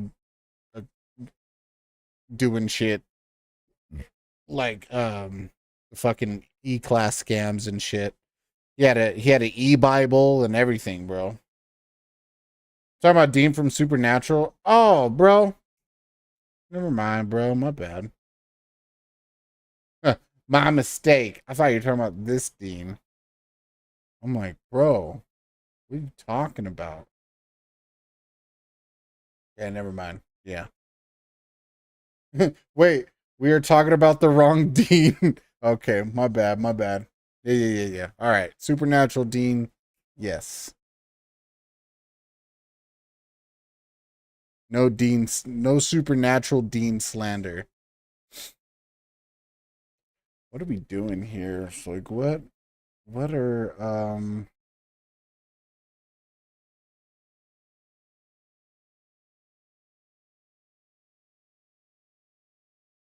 also, Dean Withers docked some dude. And then I don't think it's been confirmed that it actually happened, but he tried to get people to call CPS on this father to get his kids taken away because he baited this dude into answering something, and then he completely flipped the narrative on the dude's answer and was like, well, I'm gonna call Child Protective Services on you and get your kid taken away. And I'm like, damn, bro, what the fuck? It's crazy. Your Twitch chatter. Let me put you on, gang. Hey, thank you. Your Twitch chatters are based and handsome. Hey. Dante, is that you, bro? Dante is awesome. I like Dante. Dante is amazing. Sorry, I haven't read your chat. But hey, thank you. I just wonder if it's actually Dante just gone over to the Kick chat and just kind of just boasting himself up. All right, what should we watch, bro? I'm kind of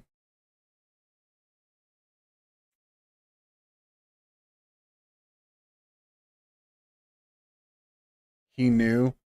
I mean, Dante would never. I would never. I mean, Dante. Yeah, okay. See, nobody 212.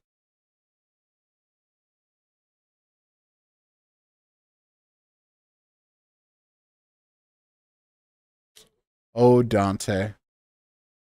What are we doing here? All right, hold on. I gotta find something. I gotta find something good though. It can't be like.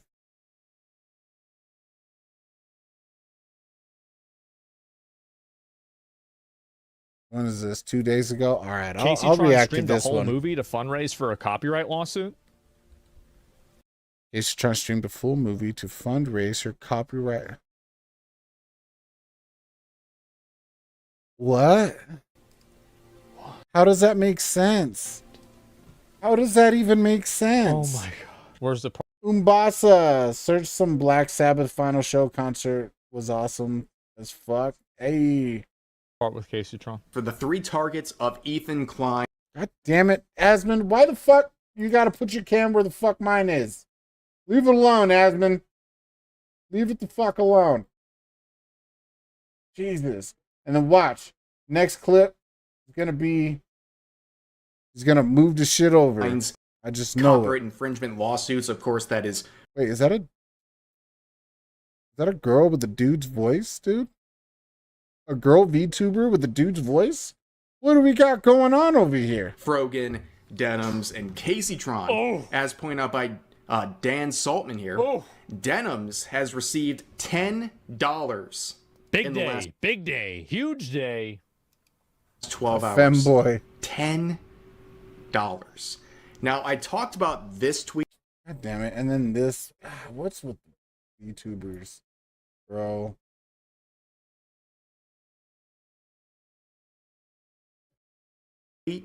Posted on July day for 1st in a previous video where I looked at Should that be good time, now. the last 48 I hours. can't take anything a VTuber says seriously. I can't take anything they say seriously either, but it's because it's a woman.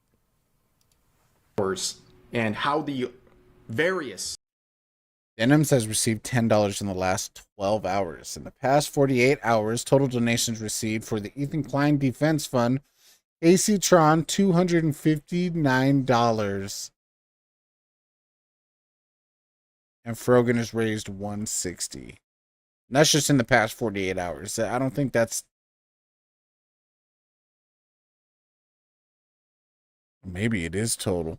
Damn, nobody's giving them shit, bro. Oh, no. It's showing right here. Casey Tron raised 41,000, goal 100,000. Denims 37,000, goal 100,000. Frogan is asking for $2,000 or 200,000. I know she is, bro. That greedy ass. GoFundMe's we're doing, and basically it doesn't even cover Frogan's McDonald's or that's why she that's why she asking for $200,000, bro. during that period they raised like roughly like I don't know like $700 in 48 hours. And I made a joke. I made a very small text that said only Giga Chads can read this. Yeah. Let's raise more in super chat donos than what they raised in 48 hours. And guess what? We did, by the way. In part thanks to many people who just don't like the recipients of these lawsuits, beginning with Frogan. Okay? Frogan is some No way that's her real background on X, bro. Really? someone Why who does is she have that as her Twitter fucking? Yeah, what the fuck, dude? There's no way. There's no way. Ain't no way that's what I'm saying. I mean, all right, hold on. Just give me a minute.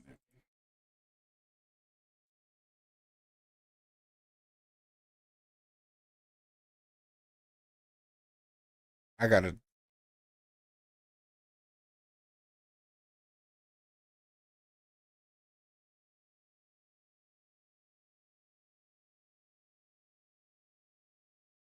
That's legit real.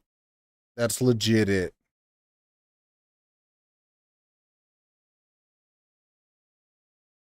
Hey, it's Gonjo. You weren't verified yet. Yeah, well, go fuck yourself. All right. Thanks. Ethan Klein is suing me for reacting to a video about myself. I have made a GoFundMe to no, it wasn't about yourself. It was about your fucking kingpin. Here's some ironic satire for you.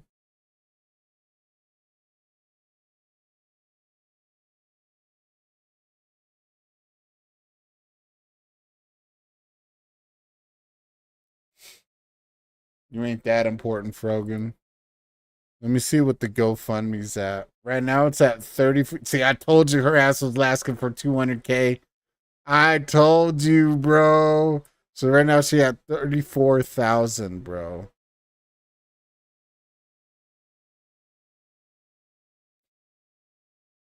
Bad Empanada funded 500.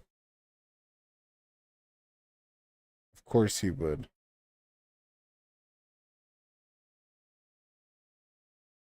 Scott Manelis donated 10 grand.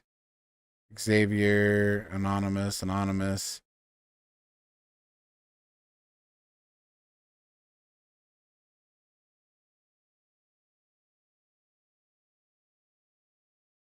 That's it? There's no messages? I figured there'd be messages.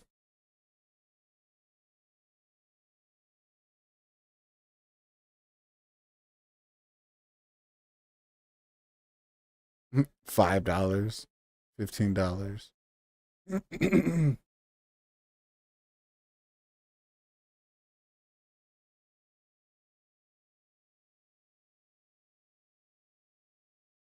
trying to find funny messages, bro. Yeah, right now she got 34 grand, bro. 17% of her. Yeah, she ain't getting shit, bro. The most she got was at 10 grand in one sitting. Rogan's lawsuit. After nearly 2 years of a targeted harassment campaign against me. Yo. Ethan Klein has now escalated into suing me for reacting to his video on Hassan and myself on his video titled Content Nuke Hassan Piker. Yeah, that sure sounds like a lot about you. This fundraiser is to cover any and all legal fees associated with his complaint, any counterclaims I may have against him, and any other bills and personal expenses from lost wages and damages arising from this litigation. You dummy, bro.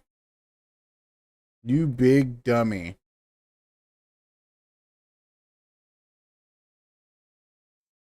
Wait, is this his actual video? Yeah, and then she posts the actual H3H3 Productions video. But before, she wanted to make sure that they wouldn't support his video, so they outsourced the fucking view. Oh, here we go. Here's donating so Ethan will have some left at the end. 200K for a California lawsuit for copyright infringement. The court will have to go through hours of stream footage from all involved parties. Please raise it to 500K so you have enough to pay for all the involved parties and their lawyers. Bro, can you resist the temptation for a Big Mac and use this money for your legal defense? Are you going to go into an episode and deal with the stress? Spend this money on getting a serotonin fix. Please spend the money on therapy because you're absolutely screwed in court. Comrades, don't let comrades not support Frogan, Casey, Tron, and Denims. You got this, Frogan. Personally, I can't wait until Ethan crashes out hard enough. He inevitably does. It should be dismissed by the court. Ethan's a creep. Ethan's a little rat.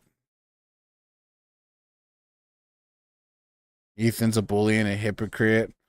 This is my favorite one. Donating so Ethan will have some. He donates $5, bro.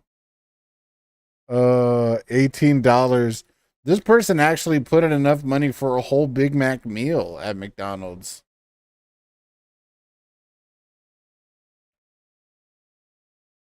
Most of that is people just donating so they could troll. Like they would donate $10 and say it's for Ethan. Yeah, just like this one. That's hilarious, dude. That is so hilarious.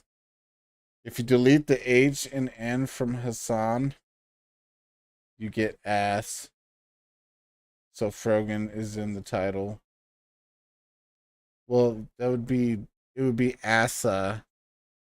So it'd have to be the second A to delete. You know how to spell, bro? Come on, bro. You know how to spell. You're smarter than that. You're smarter than that. I can't even speak, so whatever. Anyway, oh, I was like, damn. Why would you do that? Incredibly unlikable. She is someone. This is probably, what's it called? Fucking guilt baiting. Dude, I don't know. I forgot what the fucking term was. Gaslighting? Guilt baiting? I don't know. Who said that American soldiers deserve PTSD. Yeah, he did say that. That is true. And isn't it funny that the top donation from that previous video a few days ago.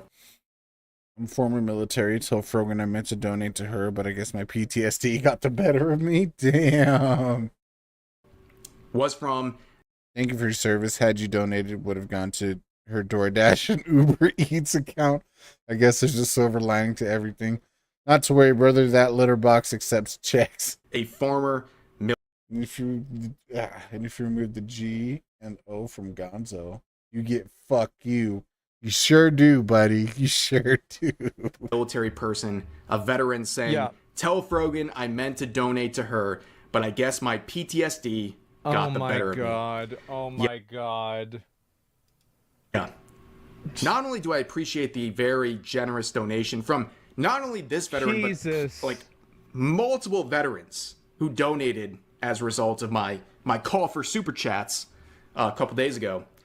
I appreciate your donation, but I even more appreciate your service. That's not really a hot take, and I'm very glad to see my community being so nice to these people because freedom isn't free, okay?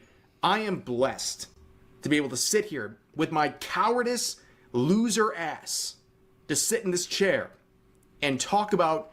He's calling him a cowardice loser ass because he's not part of the military. Which, you know what, you gotta give it up to dude. Internet drama for a living. I am blessed, and the only reason I can do that is because of people like this. Dude, did I just like start liking VTubers? Because I like what's his name? Nux. Nux is the GOAT. He's goated. He's a huge rage baiter, bro, but he is the GOAT. And whoever the fuck this dude is, Revuwu. That's who it is. Yeah, become gay, destroy your femboys. I did not like him like that. I'm just saying, bro. Like, I think this dude's pretty based. I'm not even gonna lie.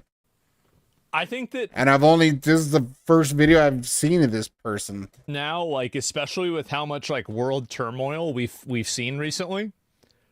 I think that Americans and a lot of Europeans, minus unfortunately Ukrainians, don't really understand the tremendous and like unfathomable privilege that we can live in, that we never have to because of those troops. And you know what, Dante? I mean, I know our people fucked your place up for whatever reason. I still gotta look into that. I gotta do a specific stream or a specific segment to look into what the fuck happened over there in Serbia and what we did over there.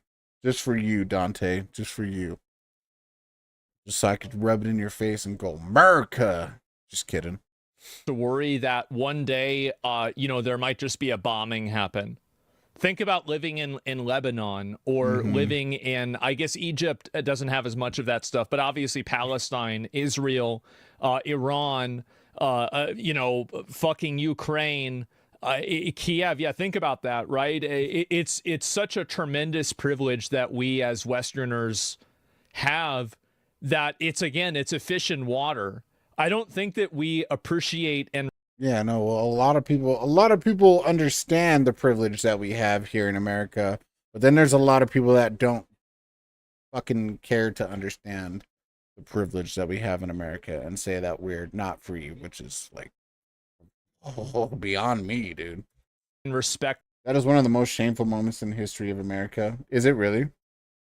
Yeah, I gotta look into that. Or maybe it's just you're just spreading false propaganda on me, Dante. Probably just false propaganda. It's probably horse shit, bro. Nah, I gotta take a look into it for sure. That enough. Who also feel it. out of the kindness of their heart to... They wanted a base in the Balkans, so they bombed a Christian European country in favor of the Muslim Albania on false charges. All right, bro. You want to talk that shit, bro? Hold on, let me take a look. Actually, I am intrigued. Because you keep talking about this. Well, I guess I'm the one that brought it up this time, but...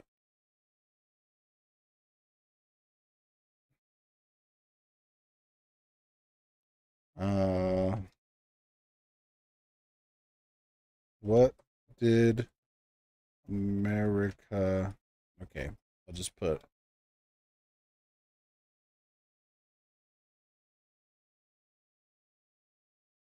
Did I put UD? I meant US.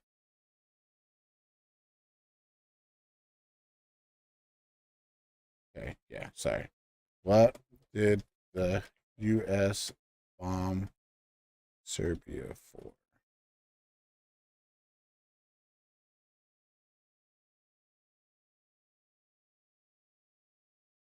Did you just ask Rock? I did.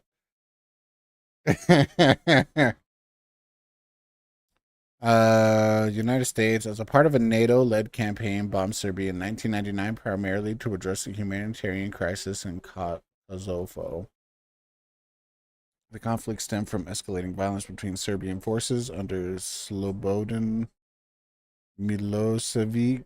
I don't know how to fucking pronounce any of this shit. The Serbian authorities accused of ethnic cleansing against Kosovar Albanians. NATO's Operation Allied Force, launched on March 24, 1999, aimed to halt these atrocities, protect civilians, and force Serbia to withdraw its forces from Kosovo.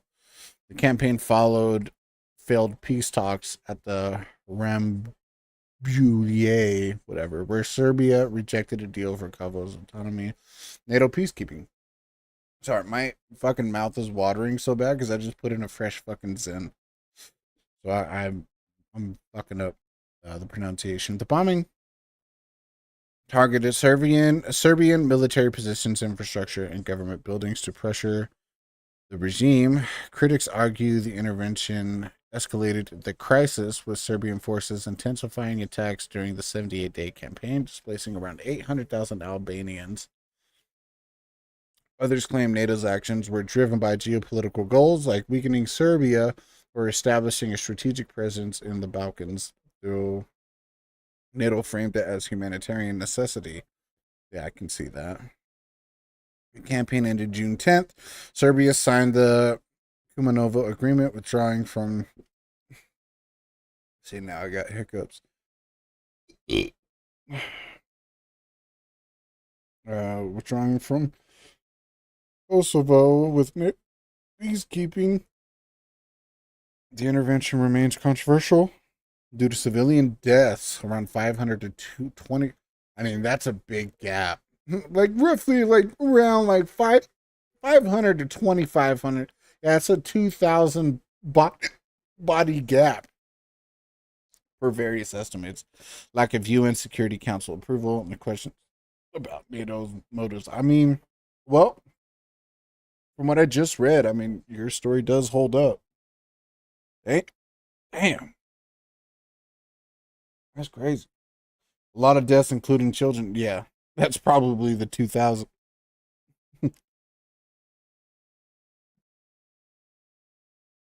Damn. Shit, who'd we have as president? That was Bill Clinton, huh? See, that was Hillary Clinton's bad. Bro, she did that shit. She told old Billy Boy to get that taken the fucking care of, bro. Had to have been, bro. Had to have been. That actually, that makes sense, actually. Well, sorry for your loss, bro. That sucks. Anyway, on to bigger and better things. No, I'm just kidding. Contribute to me. I'm not deserving at all. Yeah, These we're people, on a PvE I appreciate server. them. Yeah. I appreciate all of you who do stuff like this. It'll go, always recognize, I check every day to Rwanda? check the super thanks. I give them a heart. and I read every single message. I appreciate it very much. But just know I'm very blessed. I know my position. I'm very lucky. But of course, people like Frogan, they take it for granted every single day. But they are also lucky. Frogan is being protected by the United States military, and they will continue to protect her because she is an American citizen and she can be as stupid as she wants. Oh, I was like, how the fuck is the United States military protecting Frogan if she just fucking trash talked them? No, he's saying it's because of the United States military is why Frogan can fucking be as stupid, as ridiculous as she is, and just saying the stupid shit that she's saying. Like she's saying the soldiers deserve to have PTSD. Her words, not mine. A whole bunch of fucked up shit. So, yeah, that's true. It's because she has the First Amendment. That's right. Yep. Thank God, because then we get more content, right? It's the gift that keeps on giving. People don't forget. Nobody forgets comments like, soldiers deserve PTSD. Nobody forgets that. But how's her fundraiser going? Oh, the GoFundMe. Oh, no. 17%. It's been like 2 weeks. Yeah, I just checked it. It's still at 17%. Nobody's donated shit. Pack it up, Frogan. You're never going to reach it unless Hassan comes in and saves you, which I don't think he will, but he might. Depends. It depends. I don't think it's going to happen, buddy. I have a reason to trash the U.S. military, and I even wouldn't say that vile shit. Yeah, see, Dante? Yeah, I would say you have a valid reason to, yeah. But, yeah, that's tricky. They were just following orders, man. It was just whoever the hell was a part of NATO at that fucking time, you know? Well, I mean, I can understand your frustration with that shit for sure, Dante, for sure. And you know me, I'm like America all the way, bro. I'm like, yeah, but yeah, after reading into that a little bit, I still got a lot more to dig into it, but just from reading that, yeah, you thought Grok was gonna be heavily biased, huh? It spoke a little truth in there. It was just like, there's been some speculation that this has happened, you know, these are the reasons stating being, you know. So, yeah, man. Grok's all right.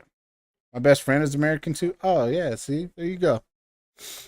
Hassan bragging yesterday about making a bunch of money at that phase party. Wasn't he going around talking about all that money he had? Wasn't he going around talking about, what was the shit going on? What he going and saying? Where is this? I remember I saw this the other day. What's he going around talking about making all this money and shit? How much money would I have to pay you to jump in the pool? Okay, no worries. I make more money than everyone here. Yeah. See? I make more money than everyone here. Chad likes it when Broden holds the camera because he's cold. I like that. I kept saying I want uppies. And it's valid. It's valid and fair. You are cool. Oh, thanks, Dante. I didn't even read that first. I just read that your best friend is American too. But yeah, thanks, Dante. Hassan said, You're cool too. I like you too. I make more money. What about you? How much money would I have to pay you to jump in the pool? Why is that fucking video such shitty quality? If that's Hassan's fucking camera, what the fuck is he doing with a shitty fucking phone camera? Okay, no worries. I make more money than everyone here. Yeah. I'm gonna be honest. Like Hassan, we part of the same agency. They bring home the bacon. That's just how it is. I mean, like I wouldn't go around and say that, but like, you know, it is what it is. Unless Hassan comes in and saves you, which I don't think is gonna happen, buddy.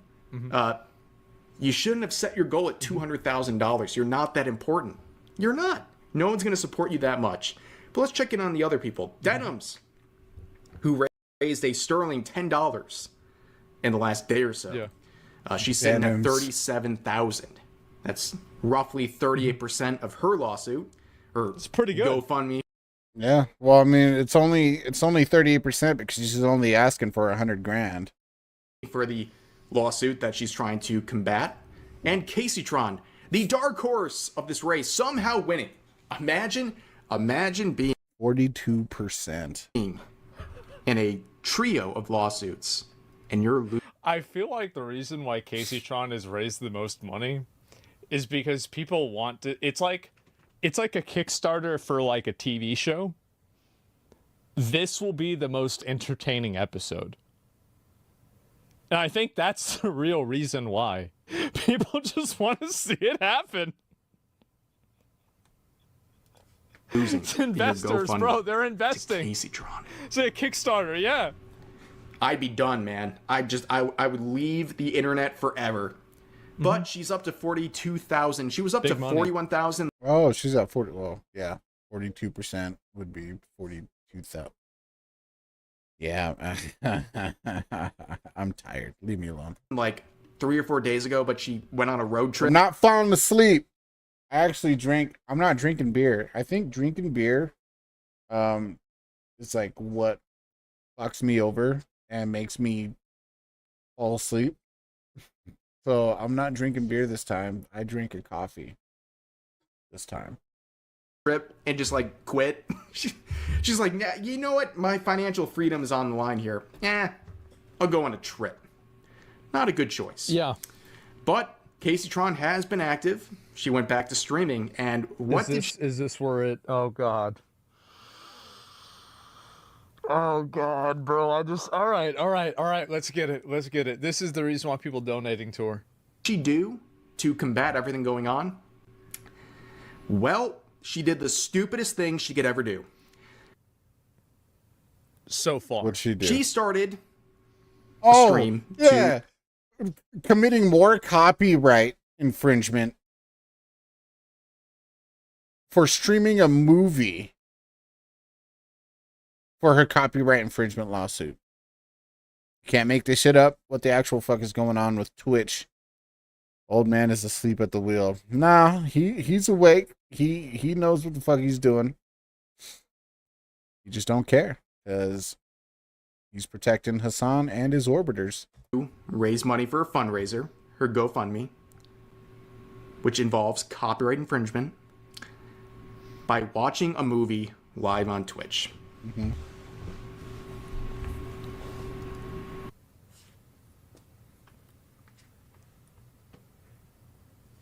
There you have it. There you have it. Well, she's cooked.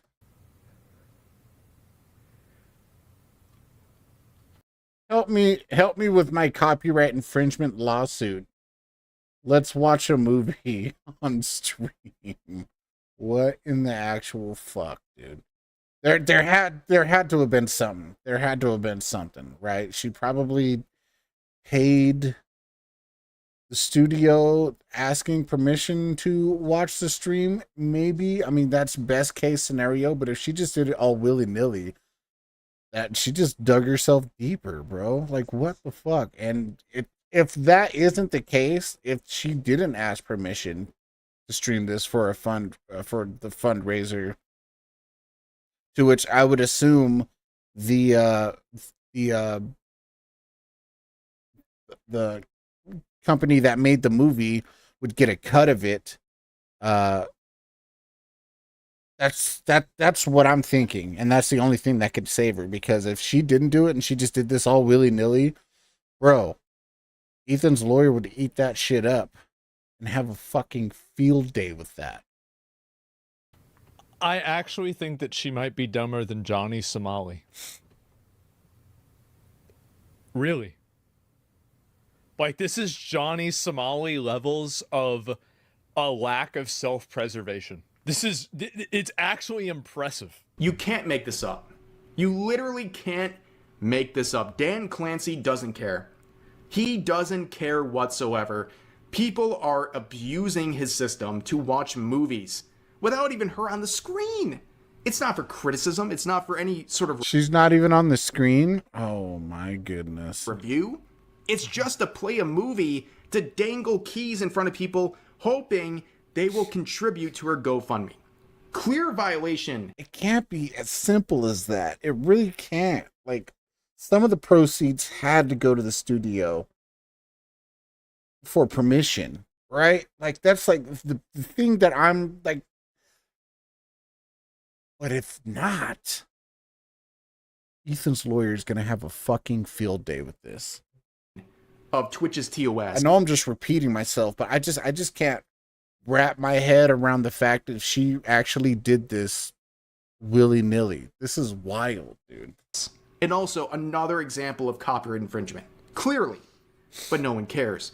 And through this, I'm not going to play this clip because she's playing Evanescence Bring Me to Life.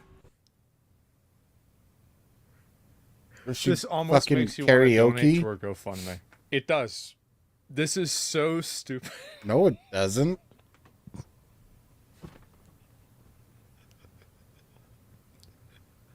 This is so stupid that I just want to make sure it happens.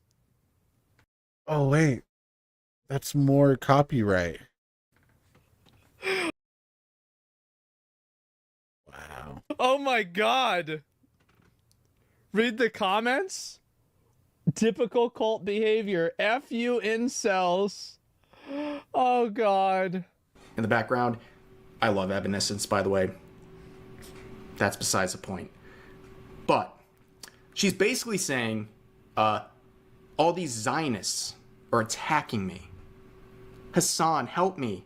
Hassan, please, where are you, Hassan? He's not here. He doesn't care.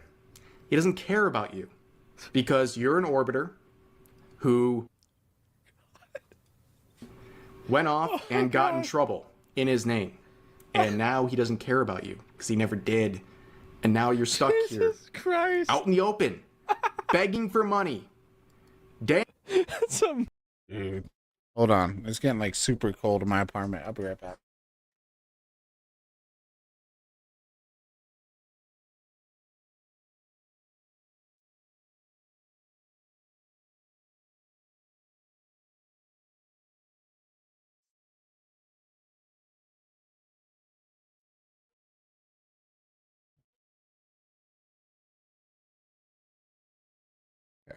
Moon that fell out of orbit. It's going straight into the sun. What the fuck is she doing? I don't know. Oh no. dancing in front of your community. For what?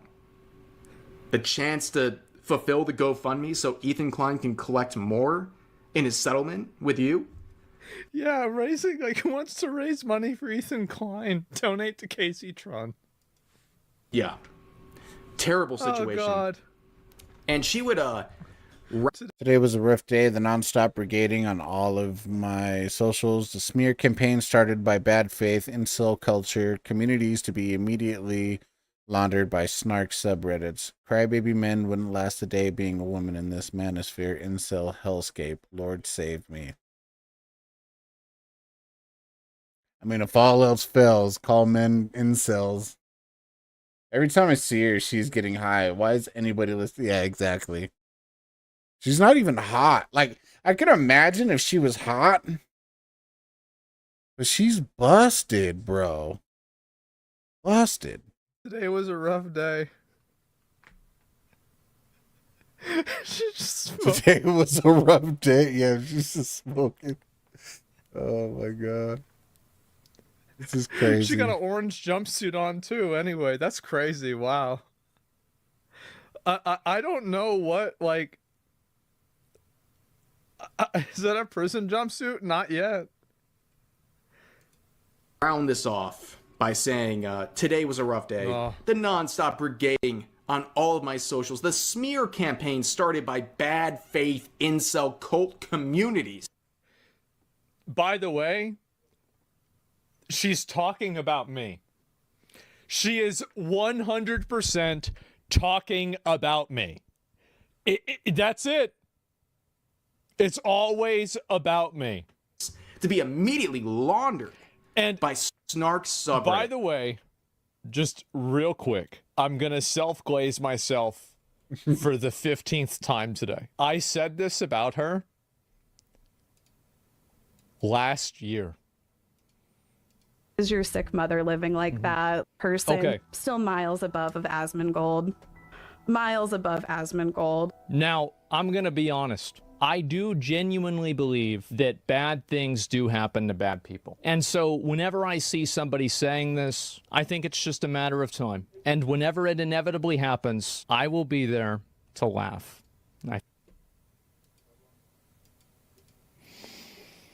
I mean, yeah. Cry, baby. Don't take the sigh of relief yet, Asmon. She still got to lose the case first. Then you can have the sigh of relief. Men wouldn't last a day being a woman in this manosphere incel hellscape. Lord save me. If you hate this incel hellscape, get a job.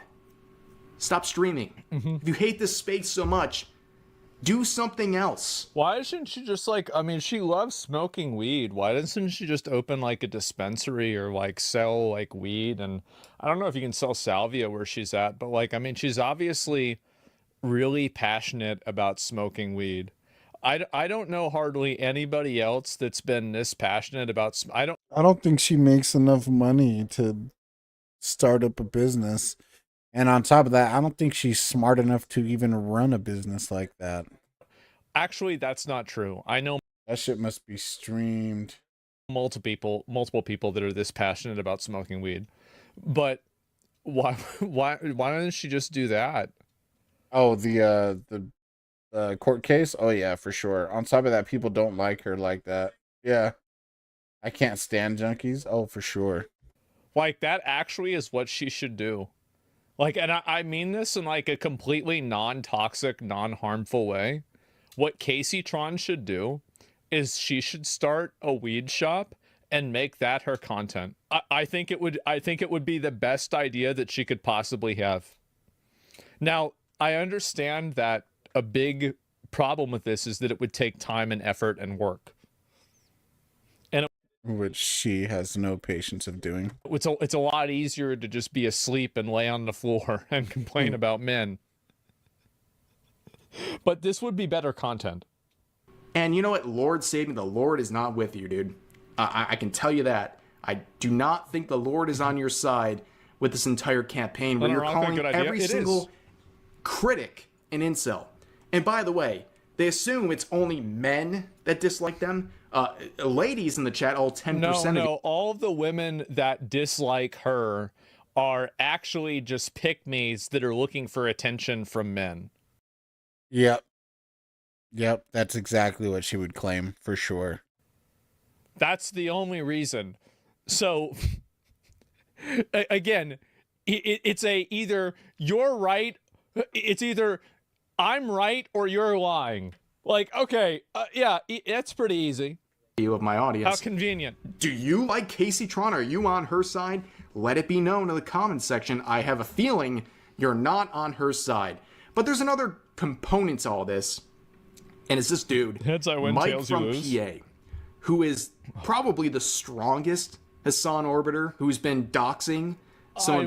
Strongest is, he's talking about this metaphorically, in case anybody was confused. His critics online and also threatening them. He has a long history of doing this and also calling for people like Asmongold to be banned by Twitch. Dude, Hassan has Mike from PA on his payroll, okay? Don't ever say that Hassan doesn't spread his wealth, because every time that Hassan says something stupid, somehow Mike says something that's like 5 times dumber, 10 times more insane, and like way more black and white, and you're wrong on this issue. See, that's the hilarious thing. I don't even know anything about Mike from PA. I gotta fucking look into that too, because I've never even heard of him. Maybe the name kind of rings a bell a little bit, but I don't know anything about this dude. Every single time. TOS that he violates every single waking second of his existence. And you know what? Maybe this is a topic for like another day, right? There's too much to go If over. I had to live with Denims, Frogan, Casey, or Mike for a year, who would you choose? I think probably Frogan. Really?